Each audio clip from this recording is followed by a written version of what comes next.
tout le monde, bienvenue depuis Charlevoix pour ce Geek Talk de ouf. Bienvenue. On est jeudi soir, on est content de vous retrouver aujourd'hui avec Ibrahim. Hello.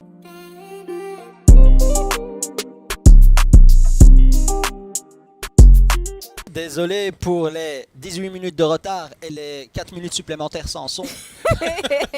Mais on est en train de s'installer. On est en train de faire en sorte de nous professionnaliser. Ouais. Et donc, les gars, soyez indulgents vers nous. Ouais. On a de la fibre qui a été installée par nos partenaires de Proximus, malheureusement, juste au rez-de-chaussée. Et on doit encore la faire monter au 5e, là où sont les studios de Charlewood. C'est ça. Et à partir de là, on va pouvoir vous envoyer, pas qu'un flux incroyable, on va vous envoyer de l'imagerie 3D. Vous voyez, vous avez vu, il y avait le nouvel en Chine. Vous avez vu les dragons en 3D. Maintenant, on aura mieux. Les drones, on va vous avoir des drones directs. Ils vont faire Geek Talk ici. Non, mais plus sérieusement, ce soir, Ibrahim, on va décrypter les sujets d'actualité avec ceux qui nous regardent et on va essayer que ce soit le plus compréhensible possible. Donc, exactement. N'hésitez pas si vous avez des questions. Voilà, moi c'est quand même l'actualité tech me passionne. Et donc l'idée c'est que je puisse partager cette passion. En fait, je me suis un peu imposé dans ce Geek Talk pour vous tenir au courant de ce qui se passe dans le monde de la tech, parce que chaque semaine il y a énormément de choses qui se passent et le fait que ça se passe, vous devez être au courant, parce que si vous ne savez pas ce qui se passe dans le monde de la tech, vous ne saurez pas comprendre ce qui se passe dans le monde tout court.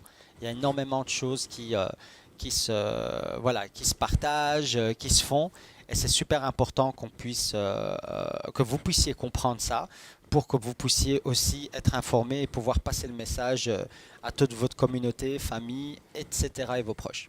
Yep, c'est pour ça qu'on vous a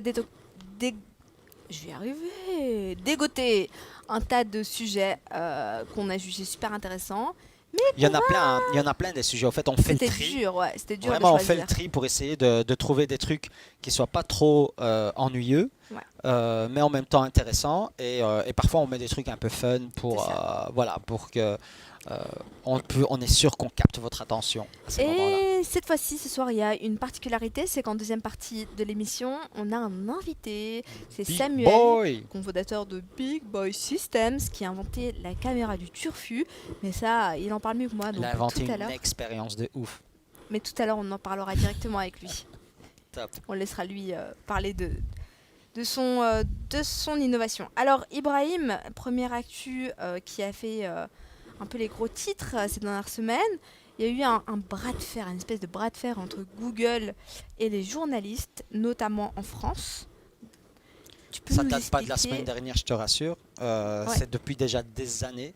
Et au fait, la grande problématique là-dedans, c'est de savoir, en gros, qui profite de l'autre. Donc, en gros, il y a les journalistes, donc toute une assemblée de journalistes qui attaquent en justice Google pour leur dire vous partagez notre contenu sur Google, donc ça veut dire que grâce à nous vous avez des visites et donc grâce à nous vous avez des revenus. Et de l'autre côté, Google qui dit en fait c'est un peu le contraire, c'est en vous mettant en avant, il y a des gens qui viennent vous voir, parce que nous, voilà, en gros on peut vous retirer puis il n'y a plus personne qui vient vous voir. Et donc c'est un peu ce bras de fer, et c'est surtout par rapport à des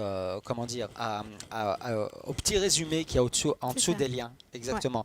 Parfois les petits résumés qui se trouvent en dessous des liens dans la recherche Google, parfois c'est des résumés qui se trouvent dans une partie payante de l'article et qui sont disponibles sur Google.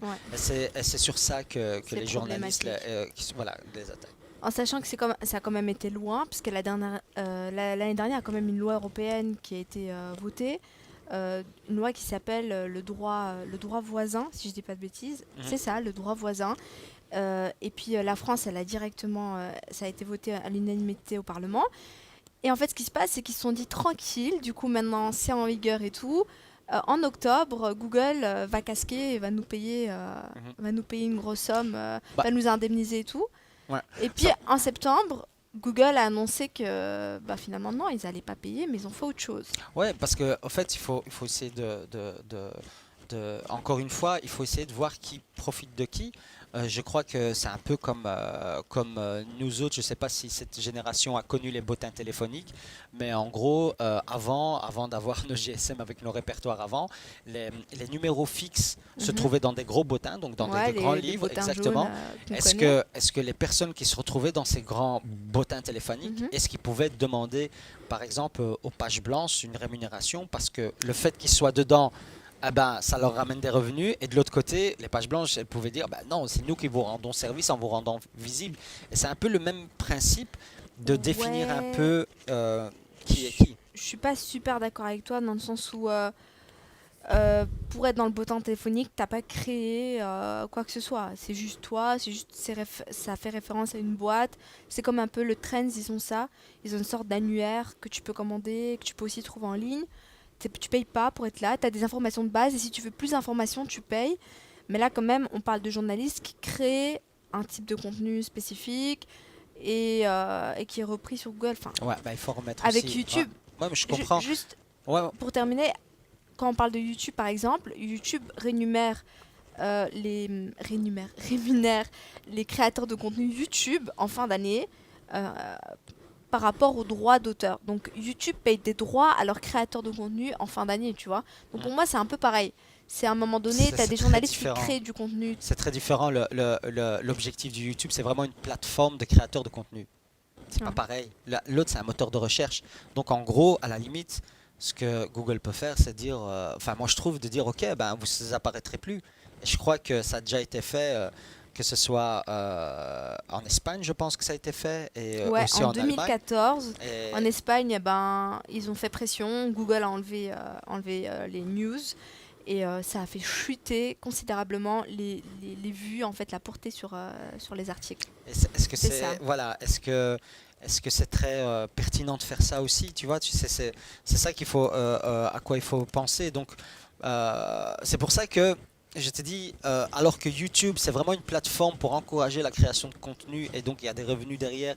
Et donc là, c'est vraiment, on parle d'autre chose. Google, c'est plus un moteur de recherche. On peut trouver ce qui se passe sur Internet et même des créateurs de contenu YouTube ou d'autres choses. Par exemple, Google ne va pas rémunérer entre guillemets YouTube parce qu'ils affichent les créateurs de contenu YouTube, même si c'est la même Ok, je vois ce société. que tu veux dire. Tu vois, et c'est pareil pour d'autres choses. Donc moi je suis, et je dis pas ça parce que c'est nos partenaires, hein, mais je dis, je vois plus que, je pense pas que déjà, je veux dire, je pense que les journalistes sont plus à perdre Ok. de paillettes, mais je pense qu'il y a moyen de trouver un accord, comme un accord En tout cas, de... pour terminer un peu l'histoire, finalement, en septembre, quand Google est venu et a dit ben, je vais pas payer ce qu'on me demande, mais ce que je vais faire, c'est que bah, du coup, j'enlève les quelques lignes de description, de début d'article, je mets seulement le titre et le logo du journal, c'est tout. Et alors à ce moment-là, je rentre dans mes droits. Mhm. Et là, les journalistes, ils se sont sentis hyper trahis, là. Ils se sont dit, attends, non, ils jouent, tu vois, Google trouve une faille, même si C'est pas vraiment... Allez, bah, allez, c'est les journalistes qui ont pointé Ouais. ça du doigt, qui ont un peu dénoncé ça comme un abus de pouvoir, tu vois. Enfin, encore une fois, s'ils pouvaient le faire, c'est qu'ils avaient le droit de le Ouais, faire. Je veux dire, par rapport à la loi, c'est ils sûr. sont pas là en train de changer la loi.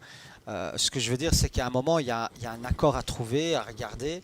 Et je pense que c'est ce qui s'est passé la semaine passée en France. Et ils ont trouvé, C'est ça. Après un an de négociation. voilà, ils ont trouvé un accord sur plusieurs millions sur 3 ans. Et cet accord-là vraiment permet pour en tout cas un groupe de journalistes L'APIG, ouais, c'est ça. exactement Dont fait partie Le Monde, qu'on connaît. exactement et plein d'autres Ouais. de pouvoir bénéficier de ces revenus-là, donc de ces millions-là qui ont été débloqués pendant 3 ans. Je crois que c'est 22 millions par an. Et par contre, ceux qui ne font pas partie de cette association n'en bénéficient pas parce que c'est un accord qui a été signé avec eux. Ouais. Et donc voilà, ils essayent, je pense pas que Google a eu le couteau sous la gorge pour payer ça. Je pense pas qu'il y a eu. C'est vraiment, je pense ils ont essayé de trouver un accord qui puisse, enfin voilà, arranger tout le monde. Après, je t'avoue que, enfin, j'ai lu beaucoup d'avis à ce sujet de journalistes, parce que du coup, ils écrivent à ce sujet, qui disaient que 22 millions sur l'année pour 121 fournisseurs d'informations qui font partie de l'APIG, c'est rien du tout. Ouais, mais c'est normal que c'est rien du tout en même C'est temps. des cacahuètes, quoi. Mais Et il pointe aussi du doigt le fait que Google n'est pas assez transparent sur les revenus spécifiques qui toucheraient grâce aux pages d'actualité. Et donc, ils peuvent pas savoir si finalement c'est un bon deal ou ouais, pas. mais encore une fois, c'est un service qui n'a rien à voir avec on peut en discuter pendant des heures, c'est de savoir Ouais. qui est le parasite de l'autre. C'est comme si, encore une fois, c'est comme si toi, c'est c'est très compliqué Ouais. comme problématique, mais il faut voir en gros quel accord. Et là, il y a déjà un début d'accord. Il y a déjà un début d'accord qui est déjà pas mal. Ouais. Et puis, je crois aussi, c'est des trucs, hein, c'est des problématiques qui sont tout nouveaux. C'est assez innovant. Et je crois que c'est avec le Clair. temps qu'ils vont trouver Ouais, ouais, ouais. un business model qui soit plus bénéfique pour tous les deux Ouais. et qui arrange tous les deux. Parce que là, je sais que voilà, Google en développement de plateformes aussi de news et tout ça, où voilà, il y a des choses qui pourraient être mises en place. Je sais aussi qu'il y a d'autres. Voilà, c'est écrit, mais il y a le CEO de Microsoft qui est pour qu'on mette ça, ce genre de loi dans le monde entier. Mais bon, voilà, c'est très Il y opportuniste a de sa d'autres part. enjeux, c'est ça, ouais. Il y a d'autres enjeux. Et l'idée, c'est de voir un peu vers où on va avec ce genre de, comment dire, avec ce genre de problème. Mais c'est très très difficile de peser le pour et le contre C'est ça, parce ouais. que voilà, c'est des problèmes tech qui sont assez neufs. Et je pense vraiment qu'il y a moyen de trouver des solutions plus innovatrices que ça plus tard. Et ça va venir, on va trouver une solution, ça c'est clair. Dites-nous, vous, ce que vous en dites. Est-ce que vous pensez que les journalistes, ils ont raison? Est-ce que c'est de leur droit? Est-ce que vous pensez que Google n'a pas à donner? S'il le fait, c'est déjà très bien. Dites-nous, on vous lit. Qu'est-ce que vous en dites de cette situation qui est assez compliquée? Et puis, c'est drôle parce qu'on se retrouve dans des situations qui n'ont pas existé avant. Non, C'est clairement, ça. des situations aussi voilà, c'est très compliqué de savoir qui est le parasite de l'un, qui est le Ouais. parasite de l'autre. Je pense surtout qu'il y en a un en ce moment qui est en difficulté, les journalistes aujourd'hui, Ouais, c'est clair. tu vois. Mhm. Et donc, ils essayent de continuer à survivre, ils essayent de... Moi je vois ça de manière très entrepreneur, encore une fois, et je vois ça de manière très tech. Je pense que le monde du journalisme et des médias a beaucoup changé Mhm. en 10 ans, énormément changé. Et donc que ce soit le journalisme télévisé ou le journalisme papier, il y a beaucoup qui passe sur le web. Et donc c'est ça qu'il faut aussi repenser et réfléchir. Et donc il y a des challenges partout. Ouais. N'hésitez pas si vous avez encore des questions pour nous. On vous lit en direct. Moi, j'ai mon ordinateur devant moi. Je vous lis. Et n'hésitez pas non plus à nous donner votre avis. Alors, des actus un peu plus gaies, cette fois-ci. Un peu plus sympa. Quelques actus pour Apple. Alors, Apple alors, a lancé, non, a pas encore lancé, mais innove de plus en plus dans les services que propose l'Apple Watch. Il faut savoir que vous savez tous ce que c'est l'Apple Watch. Et d'ailleurs, toi, tu es une smartwatch, toi. Ouais, c'est Une Samsung. Samsung connectée à Android. Est-ce que vous savez tous... Moi, je me demande, parce que 100 millions d'Apple Watch au poignet des gens pour début 2021, c'est chaud quand même.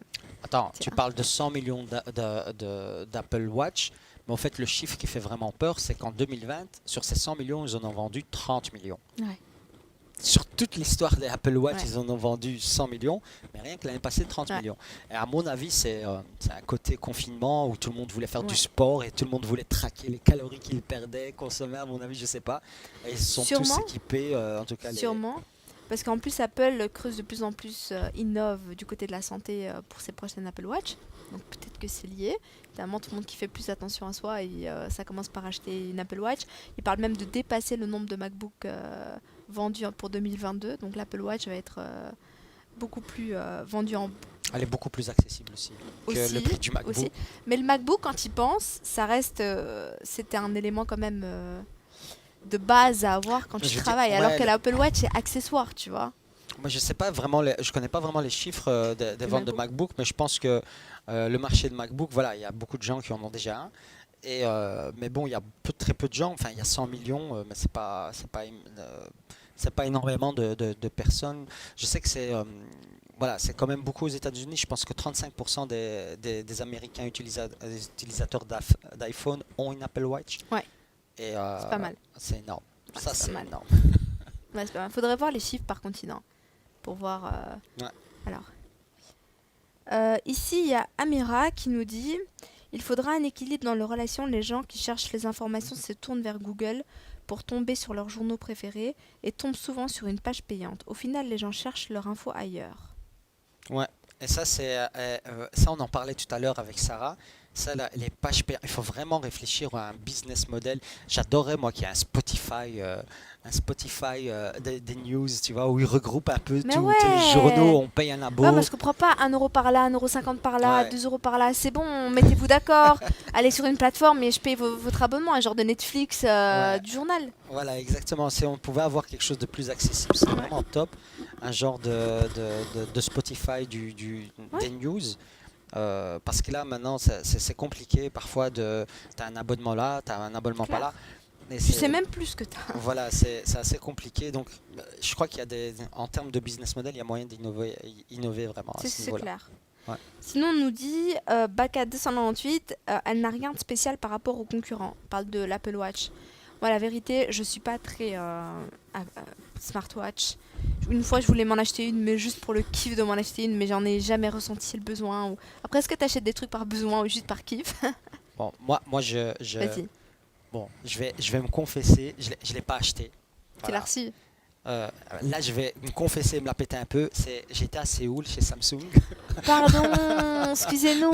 et on me l'a pardon. offert. Voilà. J'avoue, si Samsung m'offre une montre, je veux bien la prendre. Je ne dirai pas non. C'est Samsung qui me l'a offert quand on a reçu le prix pour Molen Geek du partenariat qu'on avait avec eux. Je sais plus. En fait, c'est Samy qui a dit ça.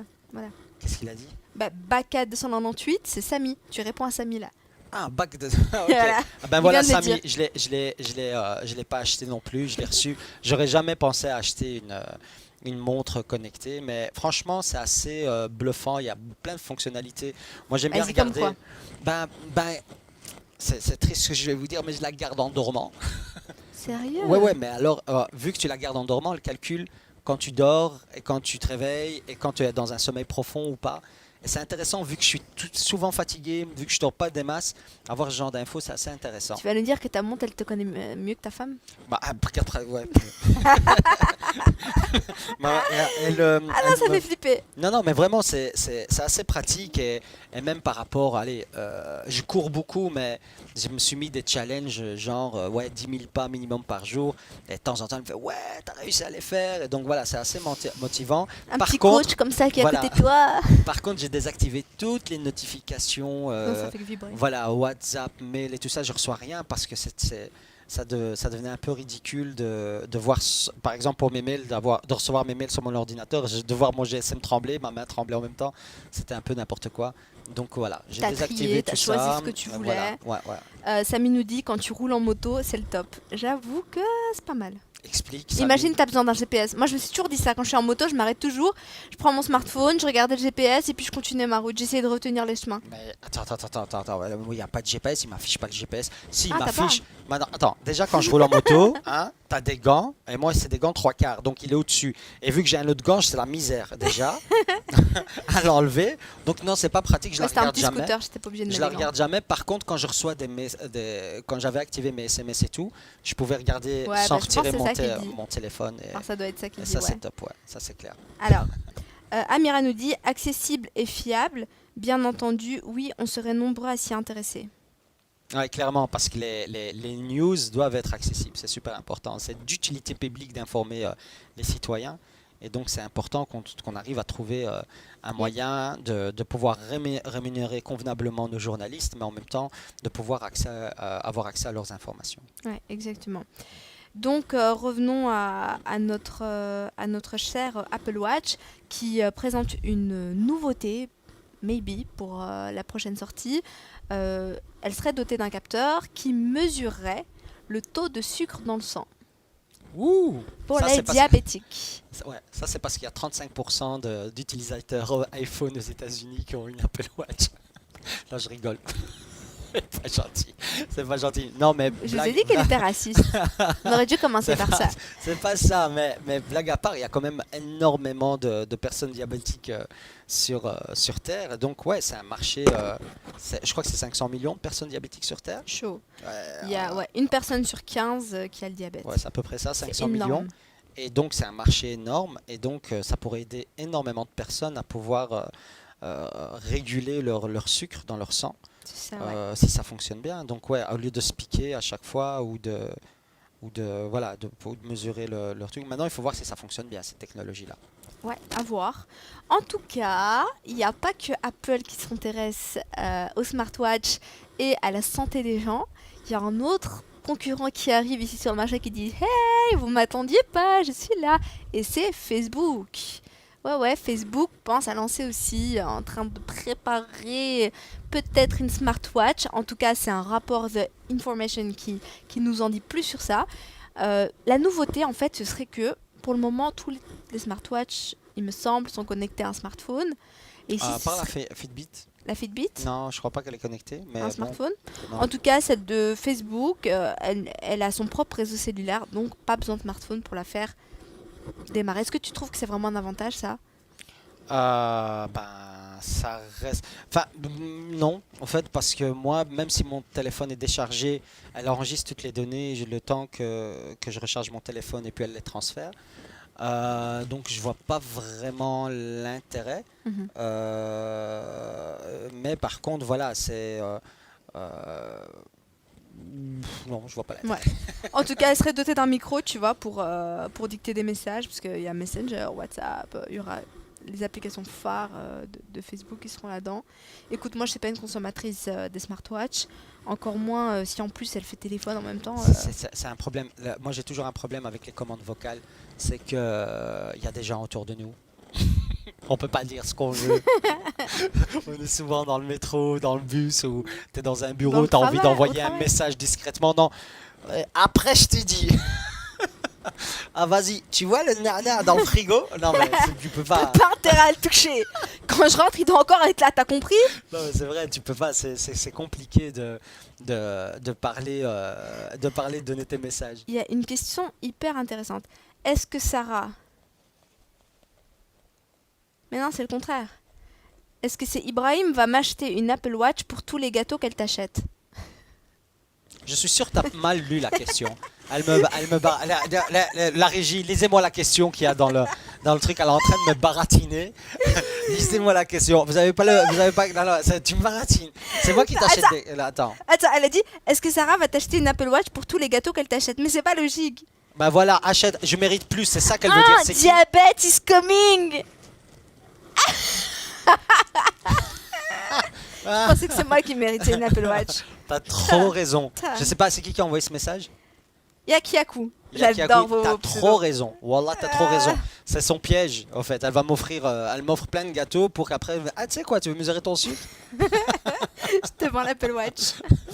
Health Benefit nous dit, le diabète, la température, la tension, les battements du cœur, il y a moyen d'avoir beaucoup d'informations avec un outil autour du poignet comme une montre.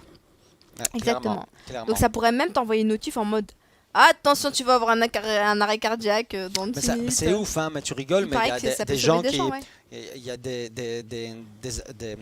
compagnies qui réfléchissent à prévenir les AVC et tout ça grâce à la montre. Voilà, et les crises d'épilepsie, ça existe déjà, qui préviennent les crises d'épilepsie et des choses comme ça. Donc, non, on peut prendre beaucoup d'infos, exactement. Maintenant, il ne faut pas que ça devienne un outil très stressant et anxiogène de regarder à chaque fois, tiens, mon cœur, il bat à autant et il bat autant. Et tu vois, moi, par exemple, maintenant, si je regarde mon cœur à combien il bat pas, au fait. Tu vois, regarde. Il bat Tiens, pas. Il est à 51. Ok. C'est pas beaucoup. Comme ça, tu sais. C'est pas. C'est bas, 51. Je sais pas c'est quoi la moyenne des battements de cœur. 80?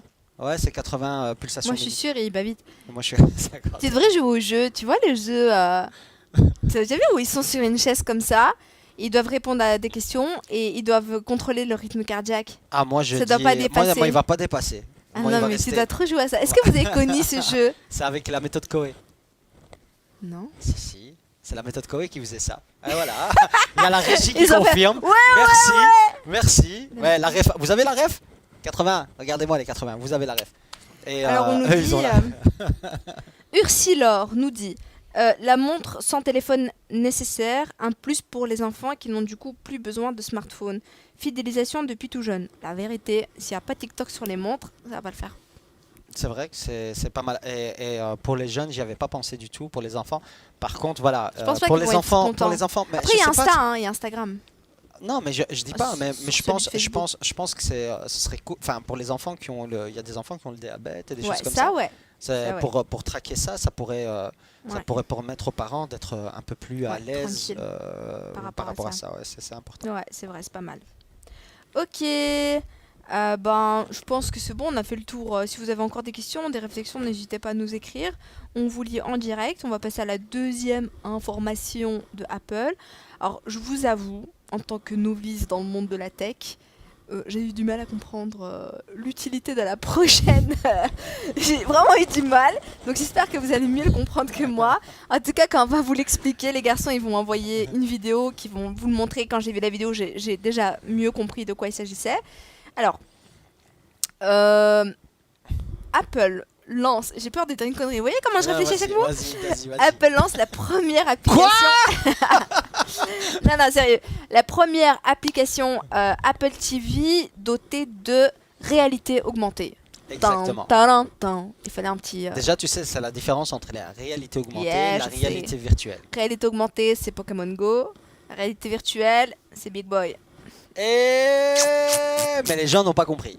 Ouais. Il faut que tu expliques. Ok. La réalité augmentée, c'est genre, vous vous souvenez tous de Pokémon Go, quand on prenait notre smartphone et qu'on se baladait dans la rue et qu'on voyait des Pokémon, ben c'est ça, c'est la réalité, mais ils ajoutent un petit truc sympa dans la réalité même. Exactement. Alors que la réalité virtuelle, là, c'est complètement plongé dans une expérience Voilà. en 3D. Exactement. Et tu peux avoir un casque en réalité augmentée qui te filme le fond. Le vrai décor. Voilà, le vrai décor, c'est le fond. Et il te rajoute des éléments en plus. Et donc, ça. il augmente ta réalité. Et la réalité virtuelle, c'est vraiment toute ta réalité. Un univers c'est dans une les immersion voitures, totale ouais. qui est virtuelle.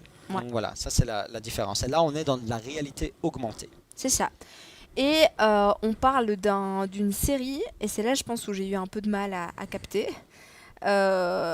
Donc, l'application s'appelle Time Capsule, et la série dont on parle s'appelle For All Mankind. Et là, je suis sûre que Leïla, elle rigole de mon accent anglais, qui est là.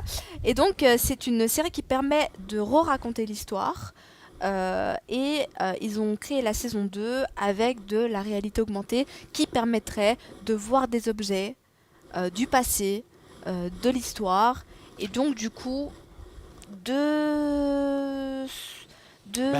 Regarde, d'illustrer plus. Voilà, exactement, tu l'as super bien expliqué. Donc la TV va afficher les images et donc avec ton iPad ou ton téléphone, tu pourras passer et voir la réalité augmentée sur la TV.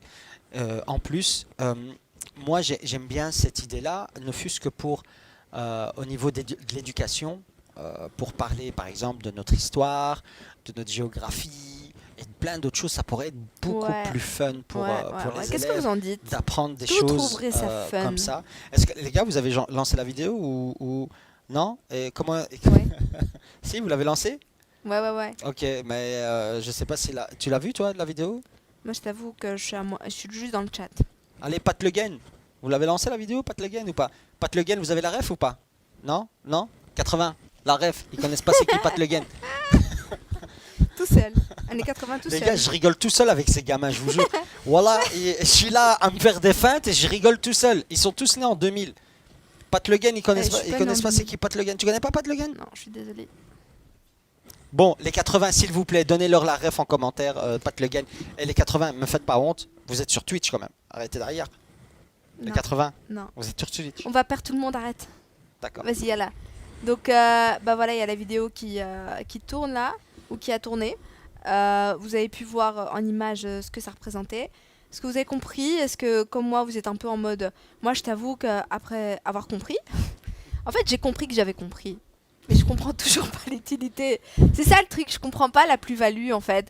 Je trouve ça fun. Voilà. Je trouve ça fun d'innover et tout. Mais en tant qu'utilisatrice... Ouais. Comme tu as dit, si on pousse le truc, si demain les écoles voilà. elles permettent de faire de la réalité augmentée Il faut pour regarder étudier le la potentiel. géo, Voilà, il faut ça regarder. c'est pas mal. Il faut pas le voir comme ça, voilà, comme un produit fini. Il faut voir le potentiel au niveau de l'éducation. Il faut voir le potentiel au niveau des musées. Il faut voir le potentiel. Donc il y a moyen de faire des choses. Ça demande de l'investissement, ça demande de l'énergie. Et il y a moyen de faire des chouettes trucs. Maintenant, je pense pas que voilà, c'est un truc tout fini qui peut déjà commencer. Donc voilà. Moi, j'ai déjà vu des téléphones qui se rallongent, par exemple, et je comprends pas. Ouais. Mais ça, c'est un autre sujet. Pour un autre Geek Talk. Sinon, dernière actu avant de passer à l'interview de Big Boy. On va un peu parler. Bon, c'est une affaire aussi un peu compliquée, mais qu'on va décortiquer pour vous. Alors, on entend que l'Europe veut construire et veut produire des processeurs en Europe. Qu'est-ce que ça veut dire? D'où ça vient? On parle de l'affaire UAE, de Trump. On a vu énormément de tweets à propos de ça. Mais qu'est-ce qui s'est réellement passé entre UAE et Trump? Pourquoi Trump il aime pas UAE? Pourquoi? Il s'est passé quoi? C'est une vieille histoire. Donc ouais, non, vieille, non, elle est pas vieille. Trump il n'était pas au pouvoir il y a longtemps. Voilà, mais Trump il a toujours été un peu anti-chinois. Et donc, il a toujours essayé de mettre la pression sur la Chine par rapport à la fabrication des... Donc, toutes les boîtes américaines qui sont là-bas, il voulait les rapatrier, les choses comme ça. Donc, il a vraiment mené une guerre économique contre la Chine. Et donc, et donc, il y avait des dommages collatéraux dans cette guerre. Et un de ces dommages, c'est UAE qui en a subi les conséquences. Donc, il a interdit à toutes les boîtes américaines de travailler avec UAE, mais en gros c'est les boîtes américaines et les boîtes qui collaborent avec les boîtes américaines. Et donc à un moment les UAE n'étaient pas complètement indépendants dans leur téléphone. Ils produisaient certaines pièces faites par des boîtes américaines, et dont les processeurs.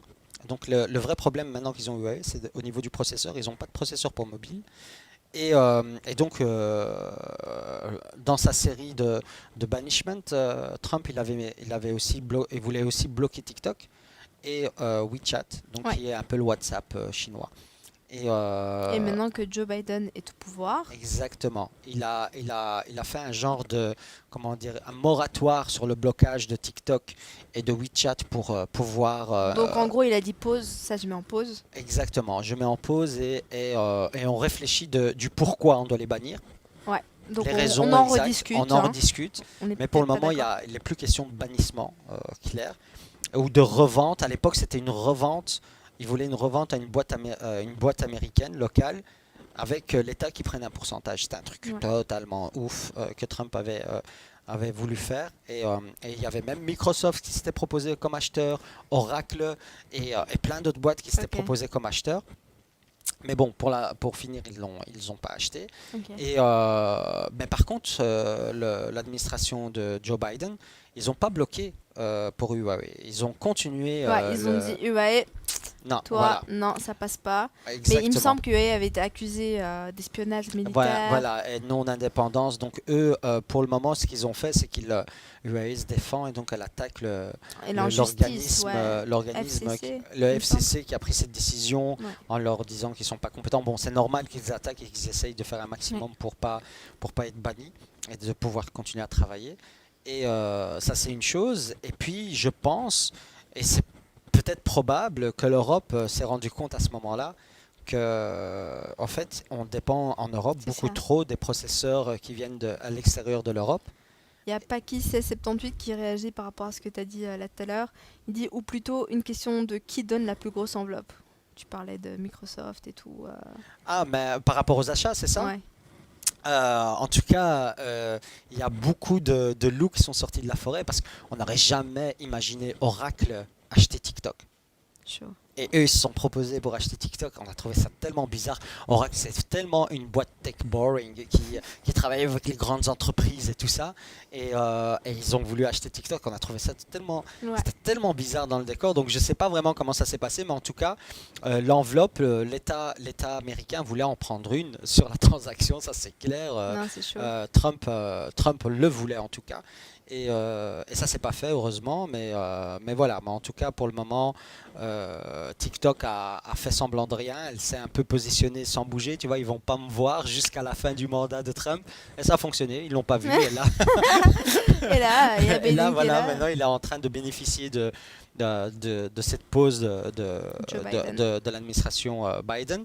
Et donc je te disais, l'Europe, je pense, je suis pas sûr, j'ai aucune source qui me dit ça, mais je pense qu'elle s'est rendue compte avec l'histoire Huawei que on parce dépendait, que ça arrivait au même moment aussi. Voilà, exactement, qu'on dépendait beaucoup trop en termes de construction de processeurs, de semi-conducteurs, donc qui étaient fabriqués à l'extérieur, exactement, et en Asie et aux États-Unis.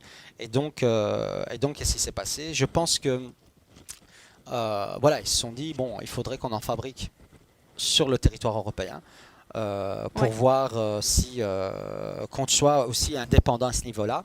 Maintenant, il faut voir qu'en termes de rentabilité, s'ils pourront être rentables, si cette histoire de fabrication de processeurs pourra être payable, rentable. Pourquoi? Parce que bon, on sait très bien que le coût du salaire européen est beaucoup plus élevé que l'asiatique. Et, ou même aux États-Unis, moi je parle d'Amérique du Sud ou quoi. Et donc c'est pour ça que il faut, ça c'est vraiment un challenge de pouvoir avoir un coût abordable. D'ici là qu'ils mettent tout ça sur pied, on n'utilisera plus de processeurs, beaucoup de choses. Voilà, ça va prendre je ne sais pas combien de temps pour déjà trouver un accord, ça va construire cette usine. La technologie. Et là, je crois qu'ils sont dans des technologies 2 nanomètres. Et c'est ce qui se fait maintenant. Hein. Les 2 nanomètres, c'est ce qui se fait, c'est que s'il y a de top. Maintenant. L'année dernière. Plus tard, je sais pas où on sera. Ouais. Si, comme moi, vous vous demandez pour quelle utilisation on a besoin de processeurs à part les smartphones, il y a notamment les voitures connectées aujourd'hui de plus en plus. Énormément une télé a un processeur. Vos téléphones ont des processeurs, les ordinateurs, of course, tout le monde a des processeurs, mais il y a les voitures connectées. Et pourquoi on en parle maintenant des voitures connectées? C'est parce que elles sont en pénurie de matériel informatique à cause du confinement, en fait, et qu'il y a eu des grands acteurs. Il y a eu des grands acteurs qui se sont vu qu'il y a eu le confinement et donc à un moment la Chine était un peu bloquée en termes de fourniture de stock. De grands acteurs de la tech ont surcommandé pour pouvoir avoir eux du stock. Ils ont fait comme tout le monde au supermarché. Exactement, ils ont pris les papiers toilettes. Ils étaient avec des caddies de processeurs. Voilà, mais le problème c'est quoi? C'est que les gens qui n'ont pas comme core business les processeurs, comme l'industrie automobile, n'ont pas surcommandé des processeurs. Et se retrouvent maintenant en pénurie de processeurs dans la fabrication de leurs voitures. Et ils espèrent essayer de... Ils ont perdu, ils ont perdu des productions de voitures. Exactement, mais ils essayent maintenant l'État s'en mêle, l'État américain s'en mêle et les autres États aussi s'en mêlent pour essayer de voir ceux qui ont surstocké pour essayer de réguler un peu le truc et que le marché de l'automobile puisse reprendre. Non, c'est ça, ils ont pris du papier toilette. C'était un peu leur papier toilette à eux. Voilà, exactement. En tout cas, merci Ibrahim pour toutes ces précisions et toutes ces infos. Il est déjà temps de passer à la deuxième partie. Déjà, ça fait 3 quarts d'heure qu'on parle, mon ami. Ça passe vite, hein. Mais trop vite. Quand on s'amuse, ça passe vite. Et donc, on va laisser la place à Big Boy pour nous parler de leur projet. Et en attendant, moi, je vais vous faire une petite page de publicité. Je fais la transition, t'as vu? Ouais, j'aimerais juste vous dire que le Geek Talk, c'est tous les jeudis soirs, pour ceux qui ne l'avaient pas encore compris, à 19h, que vous pouvez nous retrouver en rediffusion sur YouTube, trop cool, sur notre chaîne Geek Talk, où vous pouvez retrouver chaque sujet par vidéo, une vidéo globale qui reprend l'entièreté du Twitch. Comme on l'a dit en début d'émission pour ceux qui viennent d'arriver, ici au niveau de la connexion, on est encore en train de tâter le terrain. On est à Charlewood dans nos nouveaux locaux, les nouveaux locaux de Molen Geek, accès audiovisuel. Donc là on est dans un de nos studios qui s'appelle la White Box et on stream depuis ici. Mais vous voyez, c'est tout nouveau, on n'a pas encore l'habitude, c'est tout nouveau pour nous. Donc on a installé la fibre, mais elle est au premier étage, on attend qu'elle monte jusqu'au 5e. Ça va arriver, je vous promets, et on va avoir des trucs de malade, des effets de fou. Et je vais arrêter de parler parce que je parle beaucoup et Samuel est avec nous. Salut. J'étais très impatient dans les coulisses, donc je suis content de pouvoir enfin venir. Bienvenue dans le Geek Talk. Merci. tu nous honores parce que c'est la première émission. On invite un invité et pas n'importe lequel. Ouais. Voilà, donc c'est un plaisir pour nous de t'avoir ce soir avec nous. Je suis honoré, effectivement. Et pour le coup, pour moi, c'est la première fois où on me propose de parler pendant plus de 5 minutes. Ah ouais? Ouais, en 5 ans.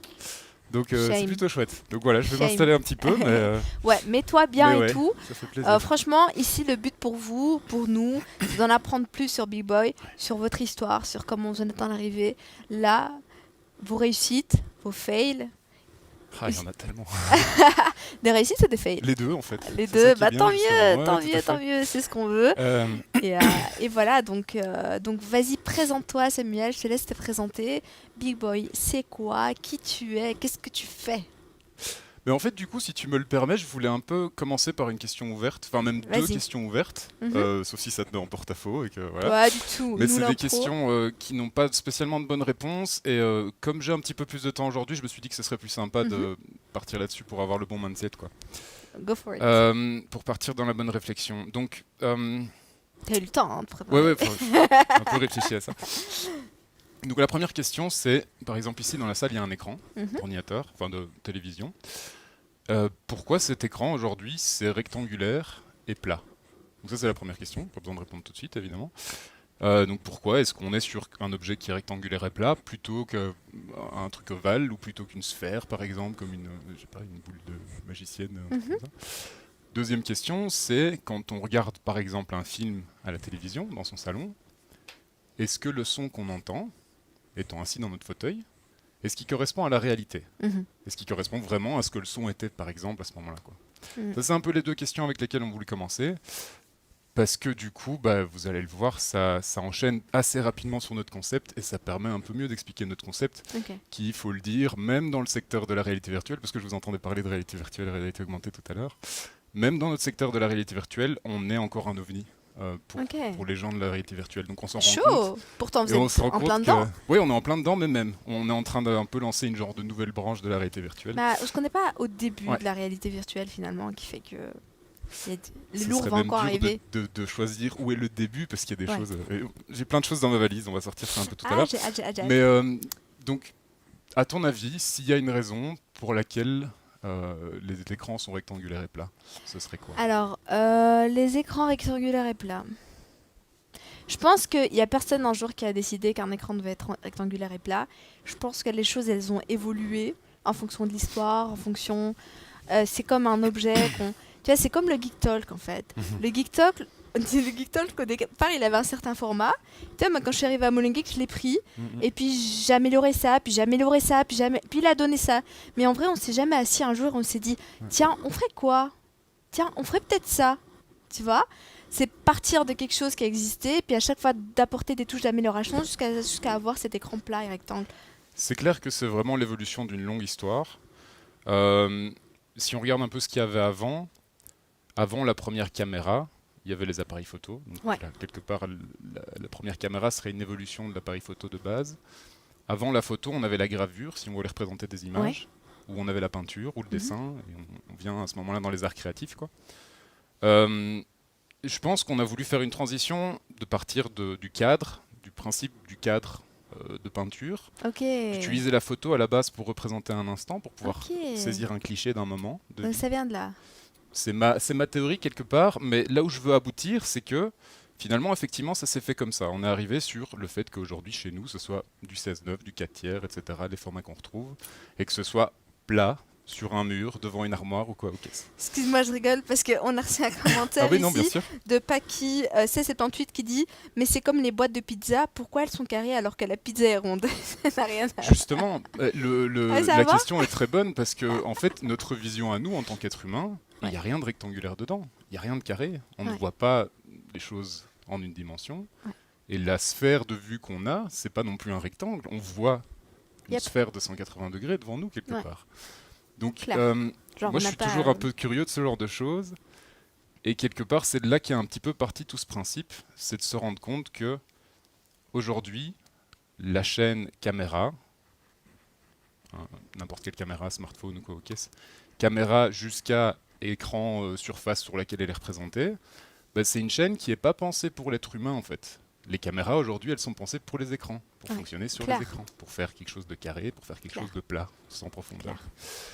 Et je pense que les personnes qui ont voulu lancer la vidéo au début, qui ont lancé les premières caméras, je parle par exemple des Frères Lumière, qui étaient les premiers pionniers dans l'histoire, eux, leur volonté, ça a toujours été d'aller plus loin. Quand ils ont inventé le cinématographe, ils avaient déjà des solutions pour faire de la capture en 3D et de la projection en 3D avec leur matériel. Et c'était clairement les tout premiers, et c'était clairement technologiquement très difficile à ce moment-là d'y arriver. Mais l'objectif, c'était pas de calibrer une machine pour un écran, l'objectif, c'était de calibrer une machine pour permettre à un humain de revoir quelque chose, quoi, finalement. Et on ne se rend pas vraiment compte aujourd'hui, mais tout ce qu'on regarde, tout ce qu'on écoute même, ne correspond jamais vraiment à la réalité d'un être humain, à ce que nous on vit de notre cockpit intérieur, quelque part, de ce qu'on voit à travers nos yeux et ce qu'on entend à travers nos oreilles. T'as quand même la GoPro qui filme en... Laquelle ? Il y a beaucoup de GoPro maintenant. Celle qui filme en un fisheye hyper prononcé, on dirait une sorte de mini-planète là où t'es, tu vois. Donc ça c'est une technologie de la 360 effectivement, donc on va avoir des optiques très grand angle qui vont permettre de distorsionner toute cette sphère. C'est ça. Et de la renverser pour faire cette boule effectivement, Tiny Planet, c'est très marrant.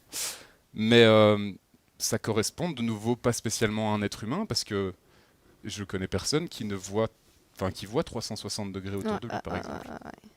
Et aussi ces caméras 360, elles ont un œil aussi. Donc quelque part ça correspondrait pour un cyclope qui a un œil devant et derrière lui. Pas pour une personne, un être humain qui a 2 yeux et 2 oreilles. Alors moi j'ai une question pour toi. Est-ce que... Alors ça peut-être n'avoir rien à voir, mais est-ce que c'est pour ça que quand on s'entend, tu vois, après, je sais pas, je m'enregistre dans une vidéo ou je m'entends dans un baffle, ça me paraît bizarre. Est-ce que c'est parce que c'est pas de la même manière dont je me perçois ? Ah merci beaucoup, c'est une très bonne question. C'est super, c'est vraiment là où j'espérais qu'on arrive. Donc effectivement, la même chose pour le son. Quand vous vous promenez en extérieur, par exemple, vous êtes dans les bois et vous entendez un oiseau qui chante, qui siffle dans un arbre. Au moment même, quand vous êtes dans les bois, vous entendez que l'oiseau est en hauteur, qu'il est à gauche, qu'il est là plus loin quelque part. Et si vous filmez cette scène avec votre smartphone et que vous regardez ça après, c'est fini. Il n'y a plus cette localisation-là, il n'y a plus cette information-là. Ouais, clair. Ouais. C'est parce qu'on passe via de la stéréo ou via de la mono.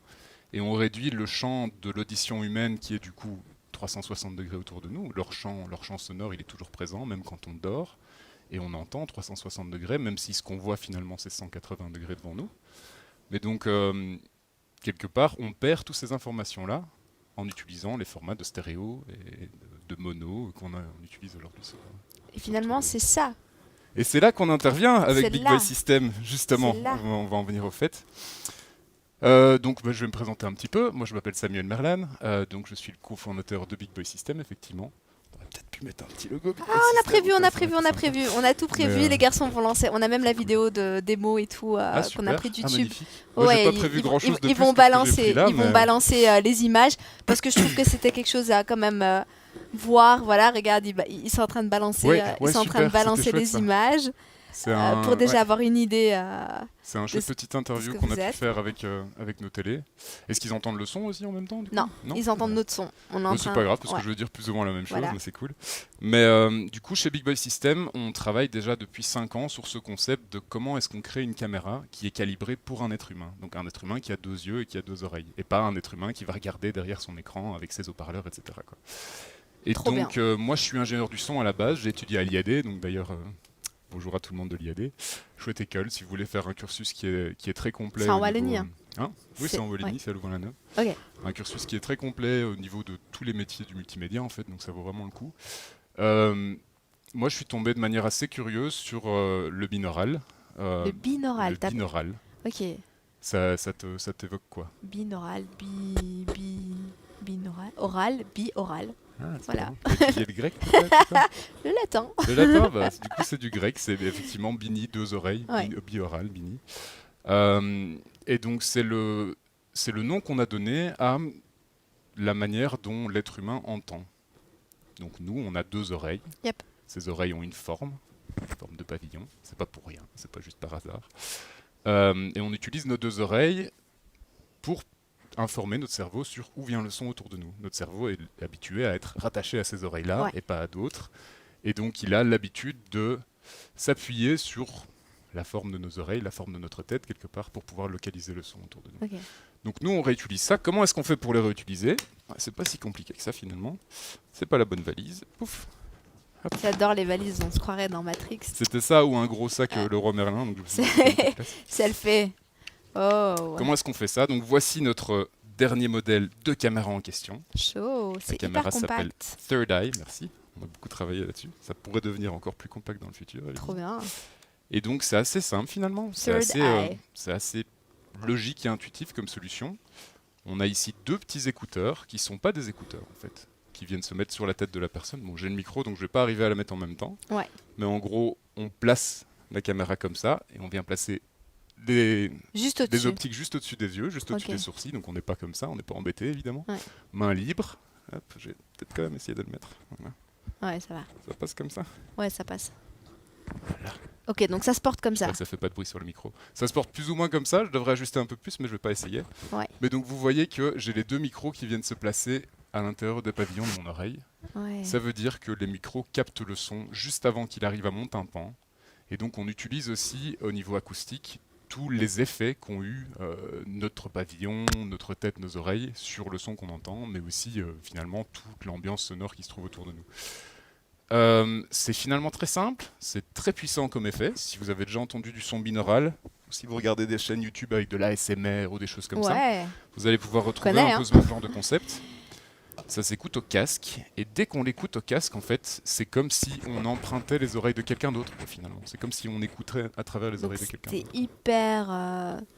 C'est hyper immersif, en fait. C'est ça. On oublie qu'on est dans notre ambiance sonore à nous, dans notre salon ou co-caisse. À travers le casque, on va avoir l'assentiment que quelqu'un se trouve à côté de nous en train de parler, si quelqu'un est à côté de nous dans la vidéo, évidemment. Et on va avoir ce sentiment d'être transposé dans l'expérience de quelqu'un d'autre, dans la vie de quelqu'un d'autre, quelque part. On nous demande ici, c'est un peu comme de l'audio 8D, en fait. C'est pas vraiment comme de l'audio 8D. Il y a beaucoup de termes marketing qui sont employés par d'autres entreprises actuellement pour qualifier du son spatialisé, du son immersif. Il y a aussi beaucoup d'intentions de vente pour certains. Si on regarde le système Dolby Atmos par exemple, Dolby avait lancé le 5.1, donc c'est le système où on a plusieurs haut-parleurs qu'on met dans son salon chez soi. Où dans l'objectif c'est un peu de pouvoir ouvrir le son en général de sa télévision et s'envelopper nous-mêmes dans le son. Mais finalement ça fait que augmenter une boîte qui fait du son dans une pièce qui elle-même va réfléchir ce son pour une personne qui est assise dans un fauteuil qui entend avec ses 2 oreilles toutes les sources qu'il y a autour de lui. Donc quelque part il y a des limites tout le temps à ce système-là et on n'arrivera jamais à aller beaucoup plus loin que cet effet ponctuel d'avoir des sons un peu à gauche à droite dans la pièce dans laquelle on est avec le 5.1 si on ne va pas vers du binaural et vers d'autres solutions comme ça. Donc oui et non, ça s'apparente, c'est dans la même famille de technologies effectivement, mais le principe n'est pas du tout le même et le binaural s'appuie vraiment sur des principes de psychoacoustique quelque part qui sont humains, quoi, qui sont et tu parlais tantôt de l'ASMR, c'est quoi le lien? L'ASMR, c'est un terme qui a été donné du coup à un ensemble de vidéos qui se trouvent sur YouTube. Je pense que tout le monde, maintenant, tout le monde concept. connaît l'ASMR, n'est-ce pas, à la régie? Tout le monde, unanime. Ça devient un peu populaire. C'est hyper à la mode. Ça devient assez populaire et donc, du coup, c'est aussi un peu tiré vers d'autres directions par certaines personnes qui veulent en faire autre chose. Mais à la base, c'est le fait d'utiliser des micros binauraux, donc avec des oreilles dessus quelque part. Donc c'est vraiment un micro qui a des oreilles en silicone. Et de venir parler très près de cette oreille ou faire du bruit vraiment à une distance proche. Il y a des gens qui trouvent que c'est très apaisant, il y a des gens qui aiment beaucoup ce type de contenu. C'est hypnotisant. Il y a quelque chose d'un peu d'hypnotisant, effectivement, mais en fait, finalement, c'est le fait qu'on redonne tout d'un coup à son cerveau, en tant qu'auditeur, un son qui correspond vraiment à une réalité chez quelqu'un. Et donc c'est beaucoup plus immersif, on a plus l'impression d'y être. Donc c'est ça le succès de l'ASMR. Quelque part, je pourrais dire que c'est ça. Après, il y a plein d'autres tendances, évidemment, qui sont liées là-dedans. Mais c'est intéressant d'en parler parce qu'effectivement, on se rend compte que beaucoup de personnes répondent très, très fort à ce type de contenu et ont du coup des sentiments très forts associés à ce type de contenu. Après, donc, nous, c'est vraiment du binaural et de la 3D. Pardon, je vais revenir à ce qu'on fait. Ouais, on va revenir. Mais donc, du au coup, niveau de la 3D, ce qu'on veut vraiment faire, c'est copier la vision humaine, quoi, simplement. Donc, c'est toujours le même principe. Donc, c'est capter la manière dont l'humain voit et entend l'environnement, le capter et pouvoir le prêter à quelqu'un d'autre pour qu'il puisse rentrer dans le même univers et percevoir les choses de la même manière. Incroyable. Alors, pour l'instant, ça peut peut-être vous paraître encore un petit peu flou à la maison. Du coup, ça fait un peu Black Mirror, j'avoue. Ouais, tout à fait. J'aime beaucoup Black Mirror. On regarde beaucoup. Pour moi, c'est un peu une mise en garde sur ce que ça pourrait, les dérives potentielles de ce genre de technologie dans le futur, donc la réalité virtuelle en général. Après, bon, c'est sûr que c'est un peu une satire.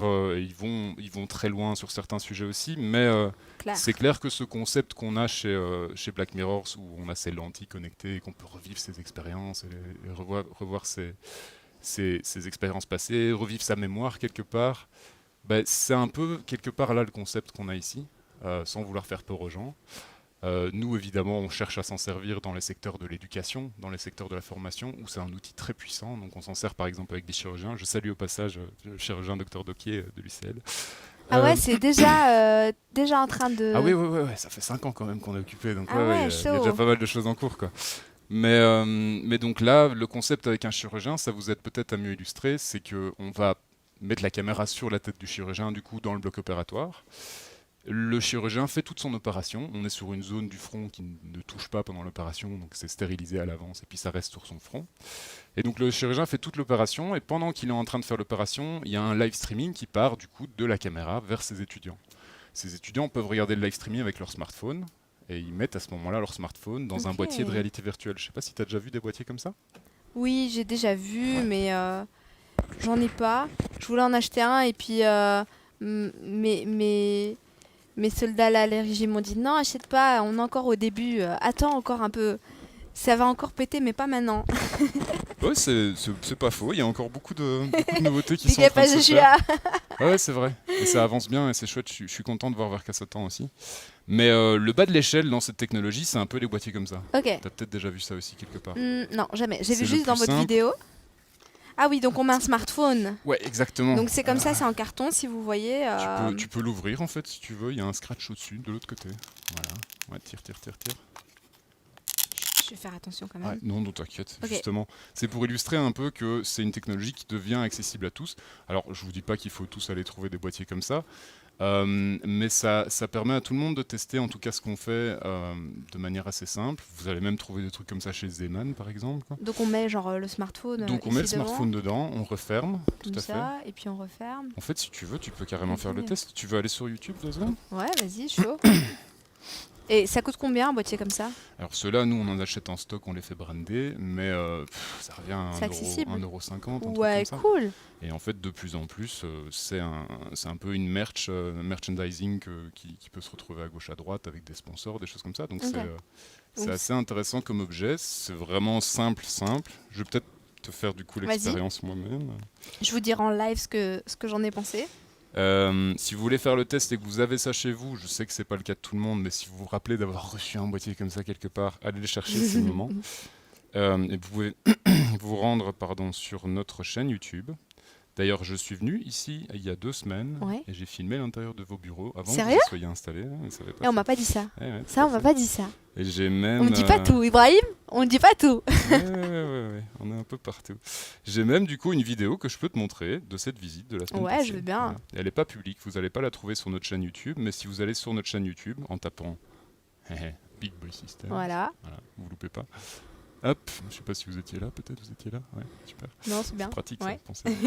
Vous pouvez aussi aller regarder des vidéos comme ça. Et donc la procédure, c'est assez simple. Donc vous ouvrez la vidéo, vous ouvrez le lien. Vous voyez pas ce qu'il y a sur mon écran, mais pour l'instant, je clique simplement sur la vidéo. Et donc au départ, ça va s'afficher. En carré ? Au départ, ça s'affiche en mode Magic Window. Donc ça, c'est c'est un format de compatibilité que YouTube nous propose sur notre format à nous. Ça va. Donc quand on bouge, ça bouge en même temps, un peu comme les trucs 360 de là, Facebook. On voit une dévie. Bon, là, je suis en 4G dans le bâtiment, donc ça passe pas fort. J'ai pas le mot de passe du Wi-Fi. Mais, et ça, c'est avec les lunettes. C'est en basse qualité. Là, c'est juste la version de base Magic Window. Et si tu vois ici en bas, tu vois le petit icône qui se trouve. Ouais. J'ai le. Ouais. Donc il y a un petit icône qui ressemble justement à ça, un cardboard. Et dès qu'on appuie dessus, en fait, on vient afficher les 2 vues. Ah, chaud. Donc l'écran du smartphone est divisé en 2, ce qui veut dire qu'on dédie la moitié de l'écran à l'œil gauche du spectateur, la moitié de l'écran à l'œil droit. Et quand on vient remettre ça dans un boîtier comme ceci, le nom scientifique c'est un stéréoscope. Stéréoscope, purée, on dirait un stéthoscope, les trucs des médecins là. Stéréoscope. Vous pouvez pas inventer un nom plus cool ? Moi, je vais rebaptiser tout le monde, moi. Ici, je vais les applications, les... Non, mais... Et donc, si tu mets ça dans un petit boîtier comme ça, et alors, tu règles un petit peu, par exemple, l'écartement des yeux. Pouf, pour que ça soit pile dedans. Et puis, hop, tu peux regarder dans cette direction. Ah, il y a des directions et tout. Eh, mais c'est Valérie! Hey! Ah ouais, c'est chaud. Et t'es grand, hein? On pourrait même brancher le son, en fait. Et c'est vraiment drôle, en fait. Qu'est-ce que tu peux décrire un peu ce que tu vois, peut-être? Alors, je vois ta taille. Tu vois, moi, comme je suis C'est moi qui ai petite, filmé, effectivement. moi, j'arrive à l'épaule de Valérie, tu vois. Donc, je n'ai jamais vu le crâne de Valérie. Donc, voilà, déjà. Et puis, c'est légèrement arrondi, un peu comme un léger fisheye, comme ça. Et super réaliste, en fait. C'est ouf, en fait. Donc quand elle s'approche de moi... On a filmé rapidement avec la caméra qu'on a ici. Et d'ailleurs... Vraiment... Et pourquoi je dois regarder par là? En fait, tu peux normalement déplacer la vue et cliquer, mais il n'y a pas le bouton. C'est pas grave, écoute. Tu peux me rendre, voilà, juste le téléphone, pas de problème. Tiens, pourquoi je dois regarder par là pour voir quelque chose? Ça m'intrigue. Il faut juste cliquer sur l'écran pour redonner la direction qu'on veut. Ok. Je peux pas le faire quand je suis dans le boîtier en même temps. Ok. Comme ça. Ça va, c'est juste un petit truc technique, quoi. Oui, c'est vraiment des limitations du système Nous de aussi, on YouTube. veut voir. Dark... Il me dit, nous aussi, on veut voir, tu nous intrigues. Oh, on veut le lien. Le lien, allez sur notre chaîne YouTube. Mais je vais peut-être le mettre, YouTube. Après, le lien pour la vidéo de la RTBF, ce qu'on a filmé ici la semaine passée avec la RTBF, je ne peux pas encore vous le partager. Peut-être que ça viendra, et on a pas mal de choses dans les tuyaux. Big Boy System, je vais vous envoyer le lien en live, comme ça vous pouvez aller voir la chaîne. Libre il y en a, j'envoie ici, donc je vais vous envoyer la chaîne. J'ai perdu un peu le fil de mon histoire, mais je disais qu'on n'a rien inventé de nouveau. Voilà, je vous ai envoyé le lien. Le stéréoscope existait déjà. Ok. Tu veux venir regarder ça 2 secondes? Je suis pas sûr que ce soit tout public non plus. Peut-être qu'il va pouvoir décrire ce qu'il voit. Vas-y. Tu peux décrire l'objet que tu vois un peu? Ça ressemble à une carte postale. C'est plus facile comme ça. Alors, on voit des choses pas très catholiques. Si je puis dire. Voilà, je vais pas décrire parce que je pense que ma maman regarde le En fait, c'est le début de la... Enfin, c'est même pas vraiment le début de la photo 3D, mais c'est quelque chose qui a existé dans la photo 3D à un moment. Donc c'est en argentique. C'est les premières photos érotiques en 3D, donc c'est un peu un témoignage du passé. C'est comme ça que ça a commencé? Non, pas vraiment. Bon, l'érotisme, c'est toujours un moteur dans la technologie. Hein. Pas besoin de citer d'exemple, vous comprenez tout ce que je veux dire avec Internet aujourd'hui. Mais du coup, c'est vraiment pour illustrer le fait que ce concept de capture 3D, du fait d'utiliser même des appareils photo ou même faire une gravure en 3D et de mettre ça dans une boîte avec 2 lentilles, c'est pas nouveau, quoi. C'est pas une nouvelle technologie. Donc finalement, la réalité virtuelle, comme on la connaît, n'a pas vraiment réinventé la roue non plus. Ok.